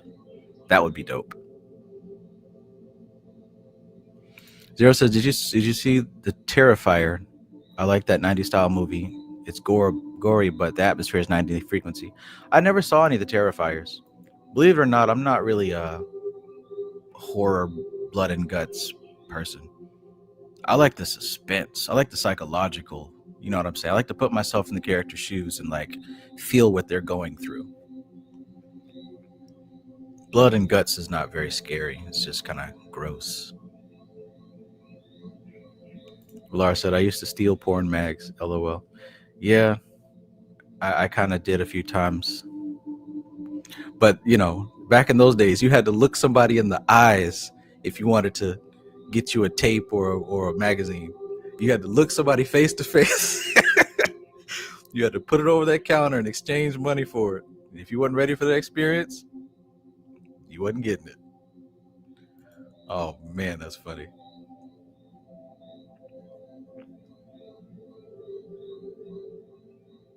I got Gummo on the list. I don't know what it's about, but I got it on the list.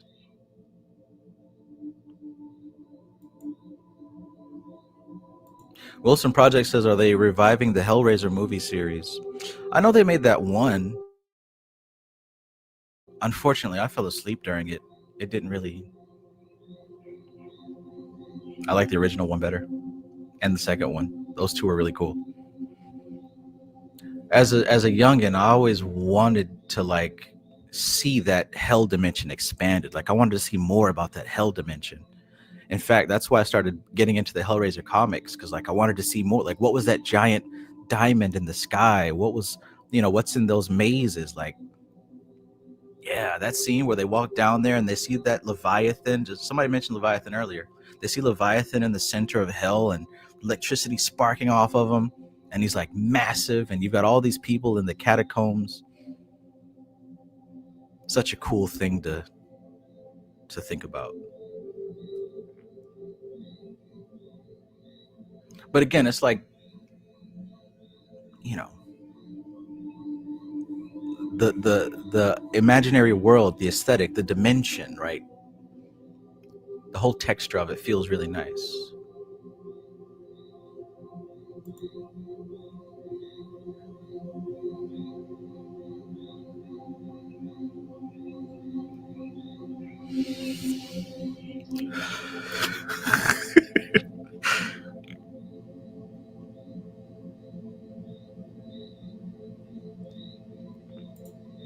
Valerie and her Week of Wonders has an awesome aesthetic, mix of Alice in Wonderland, Nosferatu, and a dash of old school Catholicism. I'll check it out. I did not expect to have this list tonight, but hey, here we are. Look what you've done, Framestar.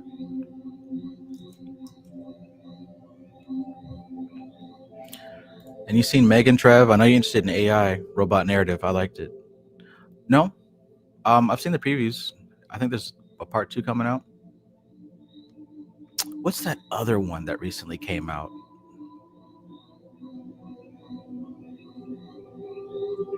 Megan. I'm sure I'll get around to seeing Megan though. Donnie Darko was cool. YouTube link. Oh, it's on YouTube.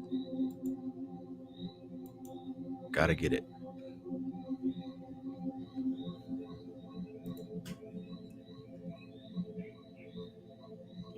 There we go.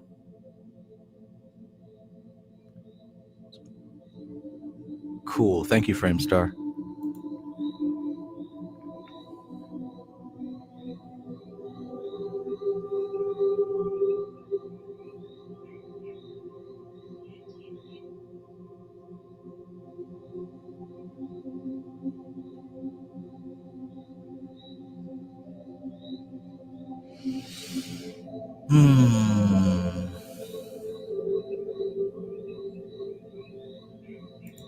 Death by Temptation, old school movie on vampires. Okay.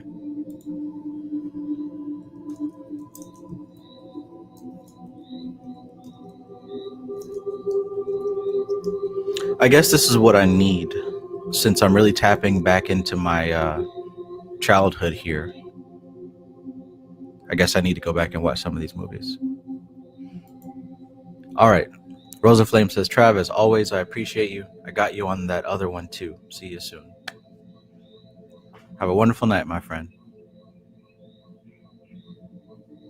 Zero says, I'm in astral love with Winona Ryder from the 90s. I know. She's become a powerful symbol for you, right?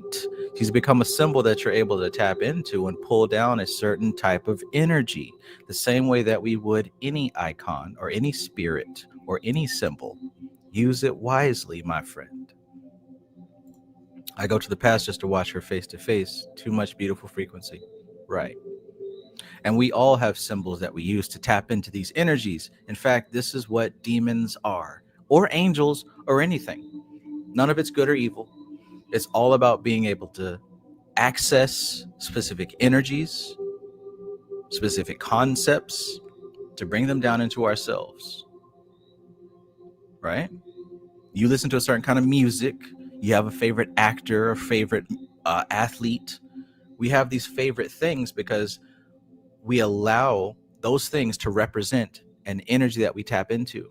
So working with demonic spirits allows us an opportunity to tap into the energies that we believe they represent. It's an interface. Okay, so I've caught up with the chat, and I think it's time to go.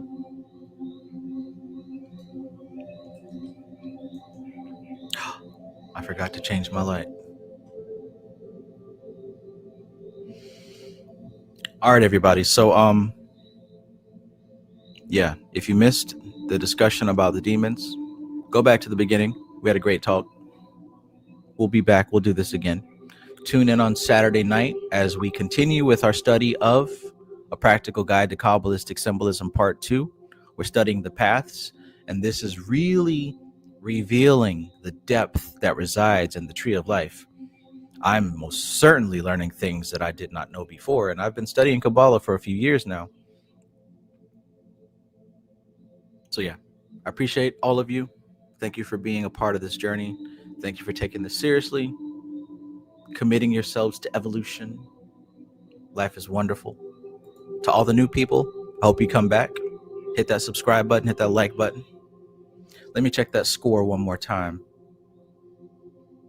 Check that score. Who we got?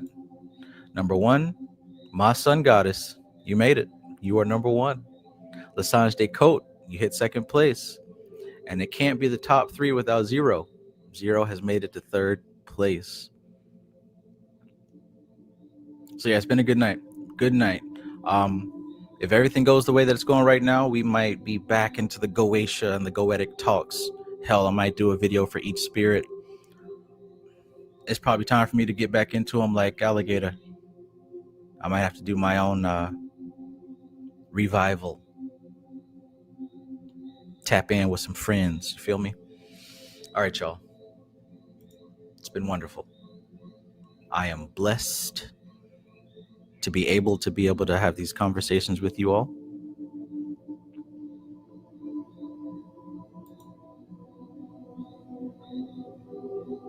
Be good to yourselves. Maintain your frame. I control the context, right? That's what I got out of Doth. When I went up there, Doth, I came back with some information. You are the one that holds the story. It's just raw data out here. It's just raw data, but you give meaning to the story. Use that wisely. Don't be out here believing some nonsense that is not useful or inappropriate. You control the context. You control what it means. Always. Nobody else does. That is a master key. You could ask, what candle do you use? What demon do you summon? I'm going to tell you to control your context. Maintain your frame. I've been saying that from day one. Demons told me that. King Payment told me that. Maintain your motherfucking frame.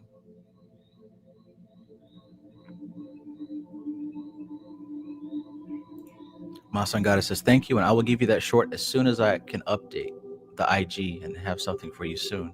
You are highly appreciated. Awesome. Looking forward to it.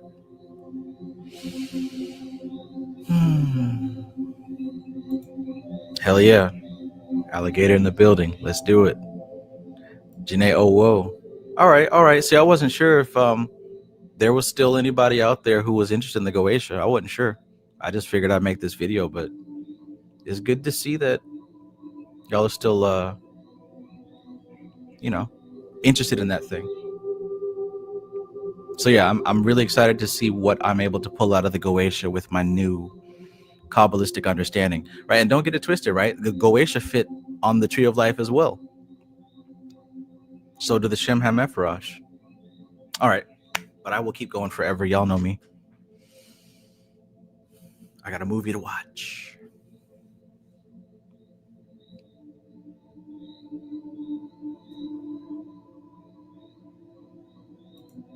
Never stopped, he says. I continue to appreciate Belial.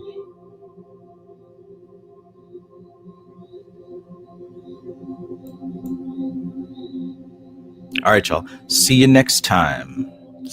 Thanks for being here as always. Like, I really appreciate you. That's why I keep saying thank you. Thank you for being here. Because, it's hard out here for a pimp.